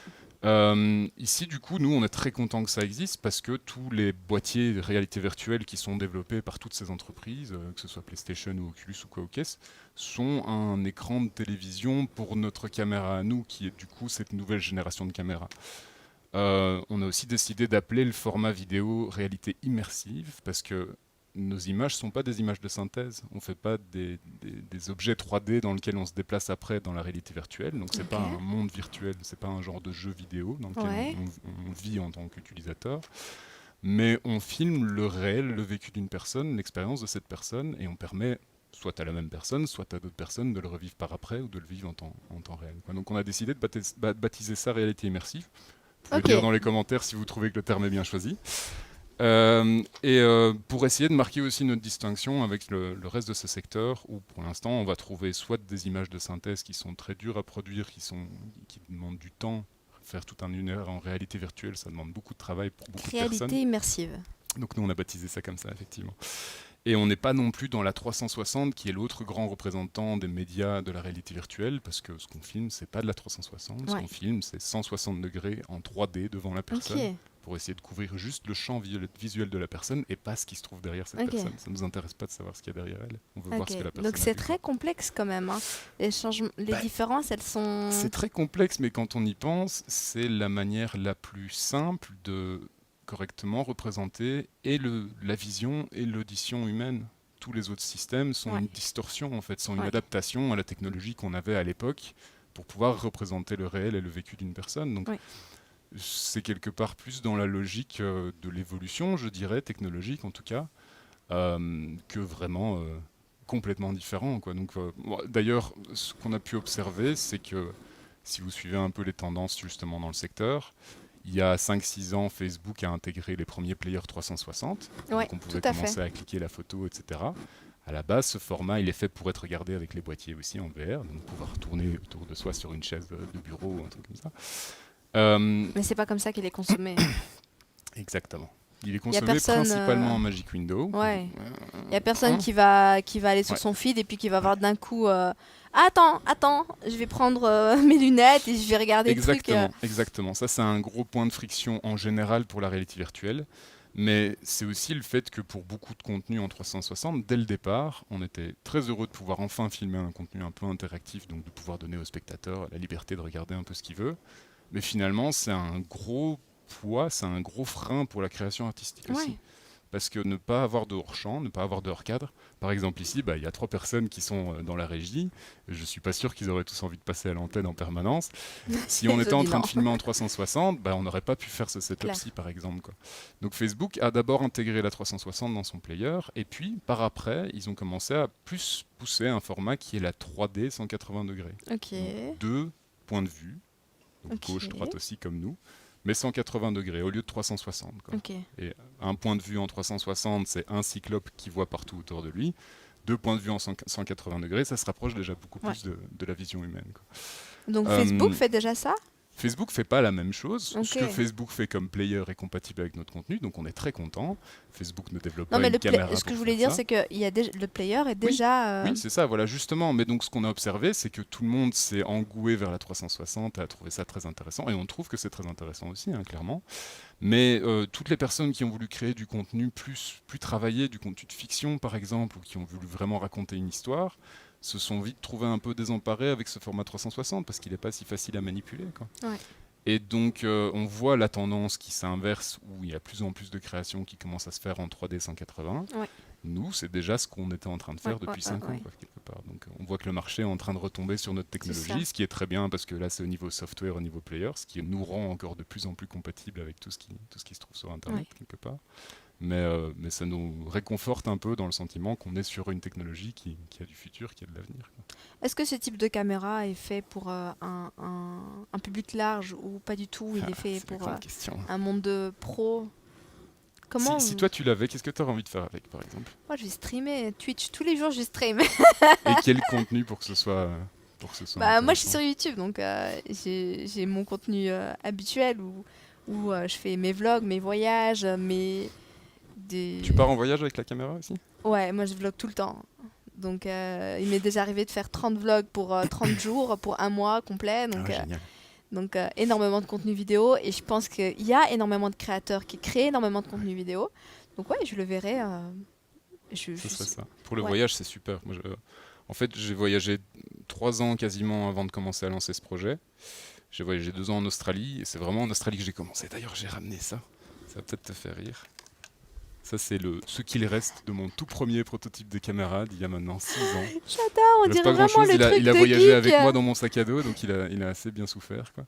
Mais c'était des petites caméras espions stylo comme ça que j'avais acheté sur Amazon. Tranquille, tu te baladais avec ça en Australie, tranquille. Et ça marchait, ça se regardait avec les lunettes rouges et bleues à l'époque, parce qu'il n'y avait pas encore toute la VR qui était développée comme aujourd'hui, mais ça marchait. C'était très basique, mais ça marchait. Ça va valoir beaucoup, ça, plus tard. Première invention moi, je le garde un peu pour pouvoir faire ça, justement, mais j'ai déjà perdu un bras et le deuxième micro, donc c'est pas grand-chose. Mais dans la progression, justement, voilà, ça c'est le deuxième prototype. On est sur quelque chose d'un peu plus... plus costaud, plus lourd. Et bien ensuite, on est passé à ça. C'est impression 3D, ça. Ça, c'est de l'impression PLA, donc c'est du plastique, quasi du plastique de bouteille. Ouais. Mais donc, c'était pas le top. Et ça a tenu, je vois qu'il y a beaucoup de colle. On a filmé les Ardentes avec, par exemple, donc ça a bien bougé aussi, quoi. On avait fait plusieurs de cette version-là. Après, on a eu une version comme ça, qui n'a jamais été tout à fait aboutie. Ça, c'est une des grandes frustrations de ma vie aujourd'hui. Ok. Tu sais à quoi ça me fait penser? Dis-moi. Tu vois les trucs que nos grands-parents y ramenaient de voyage, où on devait tourner et on voyait... Master Viewer, tu vois, tout à fait. On regardait les... En fait, c'est la même chose. C'est la même chose que ça, mais en un peu plus évolué. C'est toujours la même chose. Ça me fait trop penser à ça. Il y a Dark Jid qui nous dit « Les jeux vidéo en VR sont dingues. J'ai l'impression que c'était une mode. On entendait beaucoup parler en 2017 jusqu'à 2019, mais là, ça s'oublie. » faut laisser le temps aux nouvelles technologies comme ça. Là, le gros problème, c'est qu'il y a beaucoup de mastodontes qui sont en train de se battre pour pouvoir imposer leur matériel sur le marché de la VR, donc pour que ce soit leur casque qui soit le plus utilisé, pour que ce soit leur plateforme qui prenne le dessus, etc. Et dans ce combat, en fait, le public est un peu perdu parce que du coup, tout de suite, il y a toutes ces différentes technologies qui essayent de s'imposer et qui évidemment sont pas pensées pour être compatibles entre eux. On veut pas, on veut être seul et que les gens soient uniquement coincés chez nous. Nous, on est compatible avec tout le monde pour le coup. Continuez de vous battre, on est très contents. Okay. Mais du coup, c'est clair que les débuts de la VR n'ont pas été super. Il y a eu de tout. Il y a des gens qui avaient des estimations incroyables, il y a des gens qui disaient ça va se planter en quelques années. Nous, de nouveau, on ne fait pas de la VR. Donc, nouveau dissociateur, on fait de la réalité immersive. C'est ça. Mais clairement, oui, j'ai vu aussi un petit peu tout ça se développer parce que quand j'ai commencé ce projet, je ne savais pas encore comment on allait le regarder en fait. Ouais. J'avais un projecteur 3D et j'avais l'idée de me promener avec mon projecteur 3D et d'aller filer les lunettes aux gens et de leur faire regarder ça. Entre-temps, la réalité virtuelle est arrivée et c'est tombé parfait pour nous, parce qu'on n'avait pas d'écran et voilà, ça tombe bien. Et donc, raconte-nous l'Australie, les lunettes, tu voyages, tu filmes comme ça ton voyage finalement. J'avais déjà quelques GoPro, j'aimais bien l'idée de filmer parce que quand on est aussi loin en Australie, en fait, on n'a plus aucun lien avec les gens chez nous. Très rapidement finalement, parfois une bonne chose. Décalage horaire. Parfois c'est une bonne chose, ça veut dire qu'on filtre aussi toutes nos expériences, donc ça peut être pas mal. Mais ça veut dire que pour partager ce qu'on a vécu, après ça devient un peu plus difficile et les photos ça le fait pas vraiment, quoi. Donc c'était un peu une frustration parce que j'ai travaillé comme matelot en Australie, j'ai réparé des ponts d'autoroute au milieu du désert, des trucs comme ça. Mais c'était un peu une frustration de pas pouvoir vraiment le repartager après ou même pouvoir le revivre après. Donc j'ai filmé énormément de choses avec des GoPro dans la boue, dans les rivières, des trucs comme ça. C'était génial. Okay. J'ai passé plein de temps à monter cette vidéo après pour finalement avoir 3-4 copains qui l'ont vu. J'étais très content. 1 milliard de rush, on connaît. Mais faire 2 ans de rush d'un coup. Voilà. Du coup, en rentrant de là, comme j'avais déjà cette idée en tête de travailler sur le binaural, depuis mes cours du coup sur le binaural, d'explorer cette idée de faire une caméra qui est pour un être humain, avec 2 yeux, 2 oreilles de nouveau. Dès que je suis rentré, en fait, j'ai commencé à vraiment me poser et commencer à vraiment chercher sur comment on fait pour construire une caméra. Je suis ingénieur du son, il y a des geeks apparemment qui regardent, donc vous avez tous probablement des métiers un peu techniques. Comment est-ce que vous feriez, vous, si vous n'avez aucune expérience, vous n'avez jamais construit une caméra, jamais construit d'électronique, par quoi est-ce qu'on commence ? J'en sais rien du tout, quoi. Donc j'ai appelé Anaïs, qui est ma cofondatrice, mon associée, on s'est rencontrés en fait sur le dernier job que j'ai fait en Australie. Okay. J'étais assistant caméraman sur un genre de road trip avec 14 figurants. Donc c'est un road trip qui est organisé pour faire la promotion de différents sites touristiques. Et donc le concept, c'est que 14 jeunes voyageurs peuvent venir pendant 2-3 mois faire ce road trip, servent de figurants dans tous les endroits, et nous on filme et on fait des pubs avec ça à chaque fois. Donc c'était super chouette, c'était vraiment l'éclate. Mais Anaïs, c'était un peu la seule personne que je connaissais à l'époque qui me donnait des bons conseils sur l'entrepreneuriat, parce que j'ai pas beaucoup d'entrepreneurs dans ma famille, dans mes entourages, quoi. Et elle avait pas mal d'expérience et tout, donc je reviens en Belgique. Je suis un peu perdu dans toutes mes idées sur comment lancer tout ça. Je rappelle Anaïs, mon associée, d'ailleurs, elle regarde peut-être ce soir. Donc, salut Anaïs, voilà, salut Anaïs. Pas toi. Et je lui dis, tiens, au bout d'un moment, après tout ce road trip, je lui dis, tiens, qu'est-ce que tu me conseilles de faire pour commencer ? Et justement, elle cherchait un projet à faire, elle cherchait à s'impliquer dans quelque chose à ce moment-là. Donc on est vraiment tombé au bon moment. On s'est lancé ensemble à ce moment-là. On a d'abord trouvé comment déposer un brevet. Je ne sais pas si vous avez déjà déposé un brevet. Voilà. C'est une question qu'on a énormément parce que nous, tu vois, on a un cowork incubateur à Molenbeek et on nous demande à partir de quel moment en fait on brevette. C'est une galère, c'est vraiment compliqué. C'est du jargon, il faut vraiment creuser pour comprendre un peu comment ça fonctionne. Moi, à l'époque, je suis tombé avec chance sur un organisme belge qui s'appelle Picaré, avec, son nom m'échappe, mais une très chouette dame qui nous a vraiment bien aidés là. Picaré, P-I-C-A-R-R-E, comme Picaré. C'est un organisme qui aide à faire d'abord la recherche d'antériorité. Donc avant de déposer un brevet, évidemment, il faut vérifier s'il n'y a pas d'art antérieur dessus, s'il n'y a personne d'autre qui a fait quelque chose dans le même genre. Et finalement, le brevet qu'on dépose, c'est comme si on crée une bulle avec ce concept qu'on a. et que cette bulle, il faut venir la coincer entre d'autres bulles que d'autres personnes ont mis, parce qu'il n'y a rien qui est vraiment neuf finalement. Si on regarde, on va toujours trouver de l'antécédence. Donc quand on a vraiment quelque chose qui est spécifique et qui peut être breveté, ça devient un peu cette idée de bulle. Il faut essayer de lui donner la plus grande taille, parce que au fur et à mesure, on va venir enlever des morceaux. Il y a des vérificateurs qui viennent voir les textes du brevet et qui vont trouver des sources en disant non, ça existe déjà, ça existe déjà, et puis petit à petit on se retrouve à qu'est-ce qui est vraiment l'essence de l'idée et qu'est-ce qui reste vraiment dans... Ça prend combien de temps? Ça nous a mis facilement 3 ans du début à la fin. Ah ouais, quand même. Et après il y a une suite, donc il y a une récurrence, on continue de payer pour maintenir les brevets en vie. Ça coûte de plus en plus cher évidemment, parce que le but c'est d'ouvrir à la concurrence à un moment, ce qui est logique, ce qui est normal. Mais il y a aussi des contraintes, par exemple, on peut breveter dans différents pays, mais il faut qu'on soit actif dans les pays dans lesquels on brevette. Donc c'est vraiment, je comprends que ce soit compliqué et qu'il y ait des questions. S'il y a des questions plus précises, si tu es porteur de projet et que tu te demandes un peu, n'hésite pas à nous envoyer un message, parce que du coup, c'est encore assez frais dans ma tête aussi de comment il faut faire. Donc avec plaisir, pas de souci. Et donc, vous brevetez. Donc le brevet. Donc c'était un peu le premier truc, c'est c'est difficile de parler de ça, parce que si c'est vraiment une bonne idée, ce serait con d'aller le jeter dans la fosse au lion et de se le faire piquer par quelqu'un, évidemment. Et par contre, c'est une idée qui demande de l'investissement, quoi. Créer une caméra de toute pièce, ça demande beaucoup de travail, ça demande des experts, ça demande des cerveaux, ça demande du matériel et tout. Donc on avait commencé là-dessus, ça avait l'air assez simple. Je m'étais dit, 6 mois, on va avoir fini la caméra, ça va être fait. Voilà, on l'a fini, cette année. 6 mois, c'était ambitieux. Hein. C'était très ambitieux, mais je ne m'y connaissais pas du tout, évidemment. Donc je découvrais un peu tout le truc. Et donc depuis 2014 ? Et du coup, depuis 2014, on a travaillé sur tous ces prototypes que je vous ai montrés. Combien de protos ? 7 générations de prototypes. Ouais. 7 morceaux de plastique et de métal avec des caméras et de l'électronique dedans, des trucs comme ça. Jusqu'à ceci qui est finalement ma fierté actuelle. Ouais. Il y a encore des petites choses, il y a encore un peu brut de décoffrage, mais on est très très content de pouvoir aller très loin avec ça. Mais cette génération du coup plus tard, entre-temps une première levée de fonds à San Francisco qui était géniale. Trop bien. Ouais. On a eu l'occasion de partir avec l'AWEX, Association Wallonne pour l'export, que vous connaissez sûrement, qui est un super organisme d'État, franchement, parce qu'ils ont des bonnes solutions pour des startups comme nous qui sont bien pensées. Et ça nous a permis de partir avec eux au CES à Las Vegas. Okay. C'est un salon c'est un énorme salon technologique au milieu des casinos de Las Vegas. Quoi. Okay. Si vous connaissez l'IBC aux Pays-Bas, c'est 4-5 fois plus grand que l'IBC. Enfin, pas cette année, ils ont fait une version virtuelle, donc il n'y avait personne.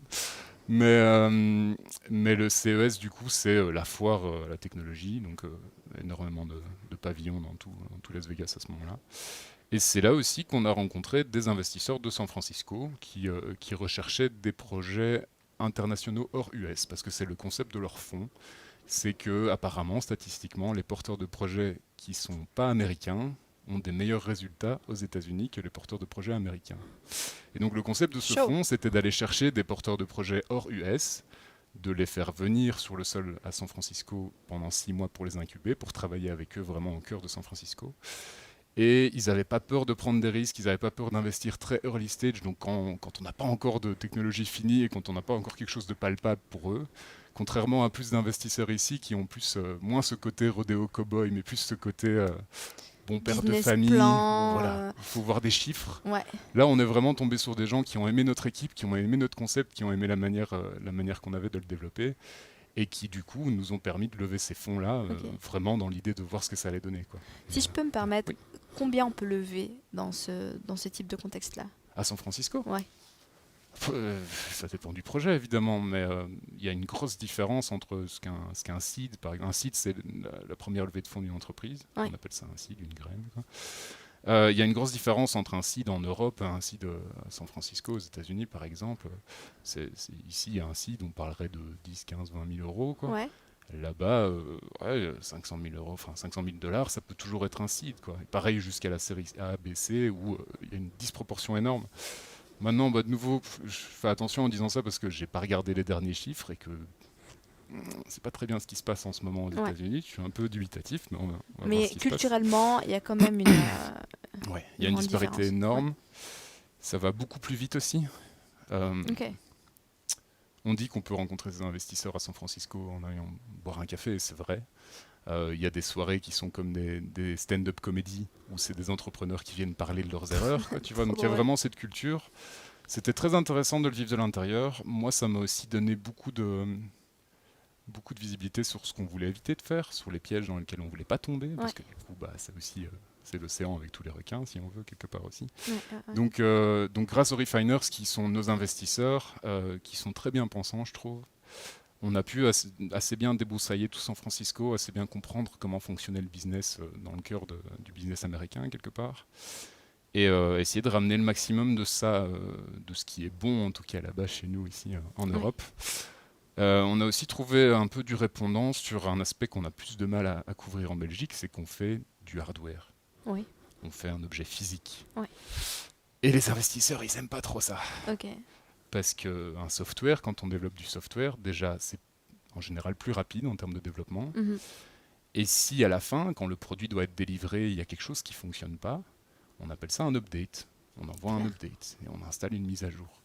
Mais dans l'hardware ? Dans l'hardware, c'est pas le cas. Il n'y a pas d'update comme ça, où on peut même avoir besoin de faire des updates sur le software de la caméra, mais on a au-dessus de ça une couche de hardware, donc il va falloir qu'on ramène les produits s'il y a un problème, quoi, par exemple. Donc c'est beaucoup plus complexe. Donc ça, en général, c'est un truc qui a beaucoup plus de mal à... Enfin, c'est beaucoup plus risqué pour les investisseurs ici, et c'est quelque chose qu'ils ont moins l'habitude de faire, et donc trouver des investisseurs qui sont prêts à prendre le pari, c'est plus difficile pour ça aussi, quoi. Donc on était très contents de pouvoir les trouver aux États-Unis, en tout cas, pour commencer, quoi. Et aujourd'hui, Big Boy est dans une phase... où ils cherchent des levées de fonds ou Oui, tout à fait, oui. Bah, en fait, dans la vie d'une start-up qui fait de la R&D, on a toujours besoin de fonds, évidemment. Bien si sûr. vous avez des fonds, envoyez-les nous. Mais oui, on est effectivement dans une recherche, une levée de fonds concrète maintenant. Ouais. Parce que au bout de tout ce processus de développement, c'est prêt à la vente, tout à fait. Ça. Donc on fait de la vente d'un côté, on fait surtout de la location, on cherche à avoir des partenaires à long terme, les locations sont aussi beaucoup moins chères quelque part. C'est ça, c'est une manière de rentabiliser. Mais parce que comme nous on est un petit peu pionnier de notre aspect, enfin je dis pas ça vraiment avec fierté, mais on se rend compte qu'il n'y a personne d'autre qui fait ça, donc voilà, on peut employer le terme. Comme nous on est un petit peu pionnier de notre technologie, quelque part tous les clients qu'on va avoir doivent aussi être pionniers dans leur côté de comment ils s'en servent, quoi. Et pour les accompagner au mieux, on préfère avoir une relation à long terme avec eux. Ce qui veut dire aussi qu'on va pouvoir mettre en avant notre technologie d'une meilleure manière si on leur permet de bien faire les choses. Et donc ça veut dire qu'on vient aussi avec des services de consulting, des soutiens pour mettre en place un live streaming à 5000 personnes, par exemple avec la caméra, ce qui peut être un petit peu plus pesant techniquement qu'un live streaming vers les 25 élèves de la classe, quoi. Okay. Mais donc on offre toutes ces solutions-là. Et par rapport à ce que je disais sur les risques du hardware, en fait, ici, la caméra, c'est une impression 3D aussi. Ouais. C'est plus le même plastique, hein. On dirait pas. Ah, on dirait pas. C'est du nylon, c'est vraiment le top de ce qui se fait en ce moment. C'est du nylon SLS, donc c'est cintré par laser, on appelle ça. Pas mal. C'est du nylon qui est du coup antibactérien, qui est résistant à la chaleur, tout ce qui est thermique, chimique, etc. Mais ça veut aussi dire que on l'imprime comme on imprimerait des feuilles de papier avec une imprimante. L'imprimante n'est pas chez nous, c'est une très très grosse imprimante, elle coûte très cher. Et ça prend beaucoup plus de temps que du papier. On peut en imprimer 25 en une nuit. Voilà. Ok, c'est pas mal. C'est pas mal. Ce qui veut dire aussi que s'il y a quoi que ce soit qui ne va pas, par exemple, je peux modifier en quelques heures et réenvoyer du coup une nouvelle version. Okay. Toutes les pièces aussi sont modulables. Tout ça, c'est pensé quelque part pour qu'on puisse le remplacer, pour qu'on puisse améliorer les choses, pour qu'on puisse ajouter, si on veut, une personnification, avoir des LED sur le panel frontal ou des choses comme ça. Mais on est curieux nous-mêmes de savoir ce que nos clients vont faire avec la caméra et jusqu'où ils vont pouvoir l'amener, parce que on est un peu comme un nouveau caméscope. Qu'est-ce qu'on peut faire avec un caméscope ? On peut tout faire, on peut tout filmer. Et en plus, on peut donner l'impression à quelqu'un d'être dans la peau de quelqu'un d'autre en temps réel. Donc, c'est pas très difficile de s'imaginer une centaine de concepts qui sont applicables et qui peuvent être vraiment intéressants avec ça, quoi. Ouais. Et comme nous, on n'a que certains cerveaux et qu'on est que avec nos neurones, plus on est sur le projet, plus il y aura des choses intéressantes qui vont sortir aussi, je pense, sur le long terme, quoi. Est-ce que dans votre imaginaire, dans le futur, la manière dont vous concevez l'appareil et son évolution, est-ce que tu penses qu'il sera accessible financièrement parlant pour le grand public ? Est-ce que c'est quelque chose qu'on pourrait acheter ? Ou je connais pas beaucoup. Donc déjà, aller voir des investisseurs et leur dire on va faire du hardware, c'est chaud. Ouais. Mais en plus, aller voir des investisseurs et leur dire on va faire du hardware tout public, c'est encore plus chaud. Ouais. La certification européenne pour pouvoir avoir de l'électronique tout public est tout à fait différente que la certification pour avoir de l'électronique professionnelle. Donc nous, ici, on est certifié pour le professionnel. Si on voulait être certifié pour le tout public, on devrait suivre toute une autre procédure et tout un autre process pour y arriver, qui coûte beaucoup plus cher en fait. Donc c'était pas réalisable de se dire tout de suite, on va faire ça pour le grand public. Ce qui voulait dire aller négocier de l'espace dans les rayons chez MediaMarkt et des choses comme ça. Donc c'est complètement un autre business. Que de se dire on va commencer à travailler avec des professionnels, des experts, trouver un secteur dans lequel on répond vraiment à un besoin, vraiment à quelque chose qui leur pose problème, quoi, et avancer avec eux pour éventuellement dans le futur se retrouver sur le grand public, ce qui est tout à fait possible. Mais donc je pense que ce ne sera pas avant 2 ans minimum, quoi, vu le planning qu'on s'est mis. Après, on vend cette caméra à tous les professionnels. Donc, si vous êtes indépendant ou quoi et que vous êtes intéressé, déjà vous pouvez la prendre en test, évidemment. Faites un test, demandez-nous. Mais voilà, elle vous est accessible aussi, bien sûr. Donc, dans un premier temps, B2B, développer les services. Il y a une V2 qui arrive aussi. Il y a une V2 qui arrive. Qui va être encore mieux. Trop bien. Avec commande vocale, avec double 4K. Ici, on est en double HD. Donc, oui, j'allais te demander en plus en quoi ça filme. Double HD, du coup. Ok. Et la prochaine en double 4K. Donc on va pouvoir. Et en même temps, les casques en parallèle, tous les casques réalité virtuelle continuent de densifier les écrans aussi, d'avoir du coup plus de pixels, d'avoir une meilleure résolution. Donc on va essayer de rattraper ça aussi et de pouvoir que ça se remette dessus comme ça. Paki C78 qui nous dit: est-ce que vous avez déjà eu des demandes de secteurs spécifiques ? Oui, donc on s'est retrouvé très tôt dans la chirurgie, ce qui était vraiment une chance pour nous. On ne s'attendait pas à ce que ça marche comme ça. Mais donc, tout de suite avec la chirurgie, on a compris que c'était délicat. Pour l'éducation, c'était top, quoi. Ouais. Pour apprendre quelque chose de pratique. Par exemple, moi je suis ingénieur du son aussi, donc quand on est derrière une table, 32 canaux, etc., ça peut être impressionnant parfois. Et ça peut être une solution très simple et très limpide pour un étudiant, quelque part, de comprendre comment il faut faire, quoi. Vraiment, quelles sont les manipulations, d'avoir dans la vidéo une finesse dans l'information qui nous permet d'aller au-delà de simplement, voilà, c'est filmé par un smartphone de quelqu'un et voilà, maintenant il faut comprendre, quoi. Donc là, on est plongé, on est dans le corps de quelqu'un d'autre, figurativement évidemment, et on voit tous les gestes qui se passent devant nous et on n'a pas besoin non plus de faire un effet miroir avec ces gestes. Donc si toi tu voulais m'expliquer par exemple un pliage en origami et que j'étais ici pour le reproduire, je devrais d'abord me dire qu'est-ce qu'il a fait, dans quel sens, etc. Alors que si tu portes la caméra et que je regarde ce que toi tu vois, je vais tout de suite comprendre bien mieux ce qui se passe et dans quel sens tu as plié parce que mes mains sont dans la même direction que les tiennes, etc. Il y a quelque chose sur tout cet aspect proprioception qui est très efficace et qui rend...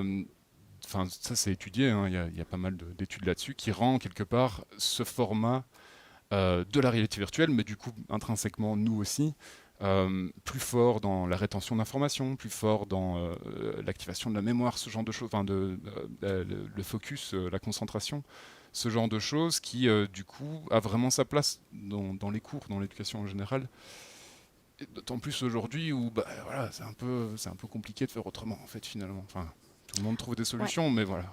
En plus, j'imagine qu'avec les conditions sanitaires actuelles, ça répond encore plus à la demande. Du coup, il n'y a plus vraiment de classe, donc il faut trouver un autre moyen pour amener la classe chez les gens, quoi. Exactement. C'est un peu ça. Ok, franchement, merci beaucoup pour On dit Big Boy System, super et chouette équipe.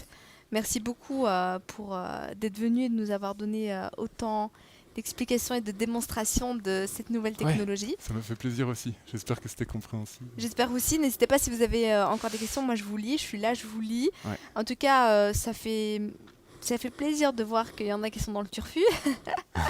Et j'espère sincèrement que vous allez pouvoir lever des fonds et que demain, on va pouvoir l'acheter et que je puisse faire le tour du monde avec le third eye et vous streamer tout ce que je vais faire à partir de ma caravane. Je pense qu'on va repasser ici quelques fois aussi. Il me semble qu'on commence à faire un peu copain-copain, donc on va voir un peu. Cool. Donc on sera de nouveau dans les parages.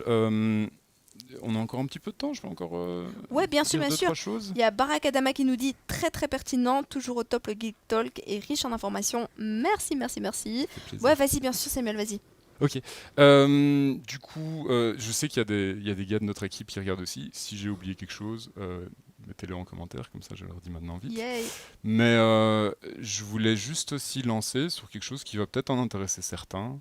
On est en train de planifier de notre côté de faire ce qu'on a appelé les Immersive Sessions. Donc ça va être un concept où on invite un artiste musicien. Ça pourrait peut-être par la suite dévier vers des artistes plasticiens ou d'autres choses.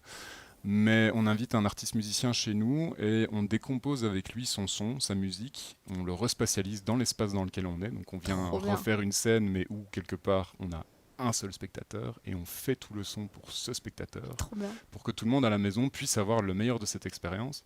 Et donc ça veut dire que tu peux être dans le son, quoi. Tu vas avoir du son qui vient d'au-dessus, autour de toi. C'est trop bien etc. pour les concerts du Turfu, ça.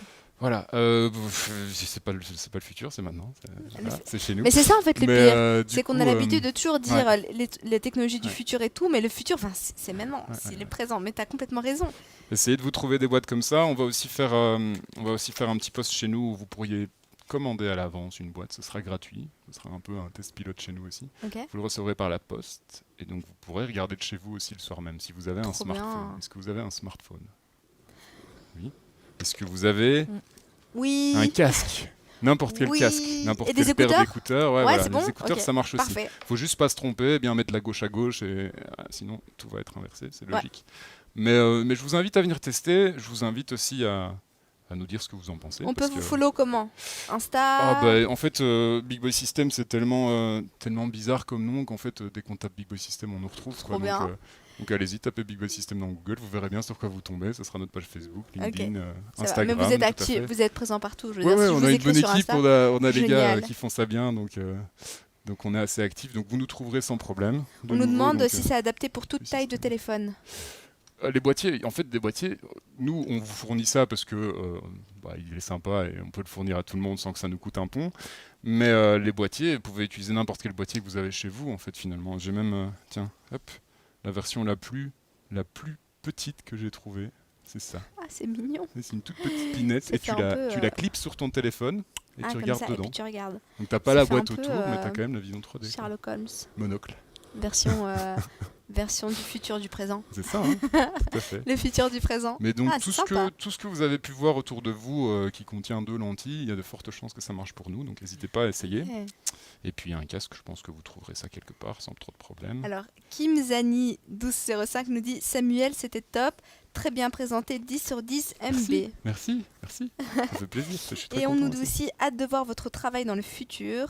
Merci, Pakissé78. Voilà, donc je pense qu'il y a beaucoup qui vont vous suivre après ces streams parce que c'était hyper intéressant. On vous suivra en retour, alors c'est vraiment cool, ça nous fait plaisir. Donc n'hésitez pas à taper Big Boy Systems sur Google, sur Insta. Mais je pense que la communauté elle est plus sur Insta, donc n'hésitez pas à aller les retrouver. Il paraît que Facebook c'est un réseau de vieux. Il paraît que c'est fini. Voilà, je pense que. On a un Insta, mais c'est pas moi qui poste dessus, mais donc on a un Instagram. Voilà, donc n'hésitez pas à aller les suivre et du coup les contacter. Comment on fait du coup pour vous contacter pour la simulation? Alors, donc si vous êtes un professionnel et que vous voulez tester, effectivement, nos caméras c'est un peu comme des rockstars, elles ont toutes un nom. Stylée, hein. Elles ont toutes un nom personnel. Qu'est-ce que tu arrives à lire ici en dessous?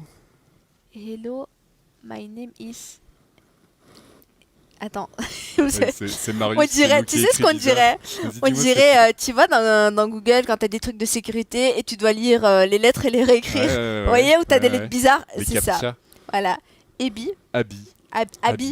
Voilà, donc nos numéros de série chez nous, comme on fait les impressions nous-mêmes et qu'on peut afficher ce qu'on veut à chaque fois dessus, chaque numéro de série de chaque caméra, c'est un prénom en fait finalement. Trop drôle. Et à chaque fois qu'un client a une de nos caméras, on communique via ce prénom de caméra. Abi, c'est caméra. C'est comme un peu les Marshall avec les noms. Ouais, c'est un peu l'idée. C'est un peu rock, ouais. C'est un peu ce concept aussi que ça permet de filmer l'expérience de quelqu'un, donc c'était un peu logique. Trop bien. Mais donc ce que je voulais dire, c'est que voilà, pour l'instant, on les fait tourner un peu comme un rock tour, comme des rockstars, donc elles sont de passage à gauche à droite chez différentes personnes qui la testent. Donc n'hésitez pas à nous contacter, on va planifier une semaine de test où on va la faire venir chez vous. On peut aussi éventuellement se déplacer en personne, ça dépendra un petit peu de votre projet aussi, il faut nous comprendre, on n'est pas nombreux, on a beaucoup de boulot. Mais donc n'hésitez pas parce qu'il y a vraiment des bonnes idées qui sont venues de partout et il y a des très chouettes concepts qui fleurissent parfois dans l'esprit des gens et on est surpris d'avoir des retours qui nous viennent de tiens moi j'aimerais bien faire ça par exemple Trop bien. avec la caméra. Enfin, j'aimerais citer des exemples mais je pense qu'on n'a plus trop le temps maintenant. Ouais, on est un peu short of time. Ouais je vois mais ouais faut m'arrêter moi je parle beaucoup. C'est hyper passionnant donc. Alors on dit hello, est-ce que c'est du pur instantané? D'un point de vue créatif, est-ce que c'est possible de monter des rushs filmés avec cette caméra de manière traditionnelle? Ouais. En fait, du coup, j'ai pas eu le temps d'expliquer ça. La caméra sort un format MP4. Un format MP4 qui peut être un autre format aussi. C'est nous qui faisons l'OS, donc quelque part, s'il vous faut absolument autre chose, on peut en parler. Mais ça sort un MP4 en side-by-side, donc on va avoir la moitié de l'écran divisé en deux, gauche-droite, etc. Ce fichier, il se monte comme n'importe quelle autre vidéo par après. Est-ce que je dois monter le gauche et le droite séparément? Non, ça va être dans une fenêtre, donc tu coupes et tu édites, etc.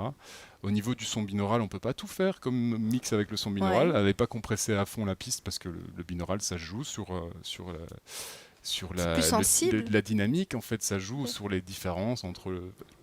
j'aimerais bien vous expliquer vraiment la théorie du binaural, mais on n'a vraiment pas le temps. On envoie, oui, d'ailleurs, on publie un article spécifiquement sur le binaural. Si ça vous intéresse, on le publie cette semaine, si ce n'est pas déjà fait. Vous pouvez lire un peu, c'est expliquer un peu plus en détail sur comment ça marche, sur comment est-ce qu'on utilise du coup l'audition humaine, etc. Sur le site Big Boy System ? Sur notre site, sur notre Facebook, tout ça, c'est à chaque fois. Vous devriez le voir passer si vous nous suivez. Mais j'ai perdu un petit peu le fil de ce que je disais. On me dit si le client choisit le nom. Non. C'est vous qui l'avez baptisé. Pour un petit supplément, on peut en parler. Non, c'est même pas un supplément. On a des projets qui nous tiennent vraiment à cœur. Et dans ce cas-là, on aime bien marquer le coup en attribuant un nom, en laissant la personne attribuer un nom, faire comme un genre de parrainage de caméra finalement. C'est une bonne idée, une bonne technique marketing, je trouve. C'est pas vraiment ça. Oui, d'accord, oui, bien sûr, c'est du marketing. mais c'est ça parce que je suis marketeur, mais... Ouais, c'est aussi un peu regarder ce principe de numéro de série d'une autre manière, parce que c'est un peu triste quand même, je trouve. Ouais, ça remplit, de se dire que ici, voilà, on les assemble nous-mêmes, on a les pièces qui arrivent imprimées chez nous, on assemble l'électronique dedans, on le soude nous-mêmes à l'atelier. Donc on fait tout ça nous-mêmes, donc c'est l'électronique comme personne ne l'a fait aujourd'hui finalement, et donc voilà, on s'est dit on va marquer le coup et rendre ça un petit peu plus précieux à nos yeux aussi en leur donnant un prénom à chaque fois. Et Abi, c'est quoi l'histoire? Parce qu'en arabe ça veut dire papa. D'accord. C'est dans les premières qu'on a faites, donc on a commencé par les premières lettres de l'alphabet, simplement. Et là, c'est Marius qui a proposé Abi, et on a chacun proposé des noms différents dans la boîte. Mais je ne savais pas que ça faisait papa, effectivement. En gros, c'est comme aller chez Starbucks pour avoir notre mug avec notre prénom. C'est pas vraiment le service qu'on vend. On n'allait pas retenir ça à la fin de la journée, c'est dommage. Mais non, ouais, c'est un concept pour rendre l'objet un petit peu plus précieux dans les mains de son porteur aussi, je pense. Ouais. Je sais pas. Mais oui, bon, après, on fait pas grand-chose comme Starbucks. C'était un mauvais exemple, le café, tiens. C'est pas du Starbucks, mais ouais, d'accord. Sur ça, il est déjà temps de vous laisser. Merci encore beaucoup, Samuel, d'être venu ce soir. Merci à vous qui nous avez suivis, regardez, participez.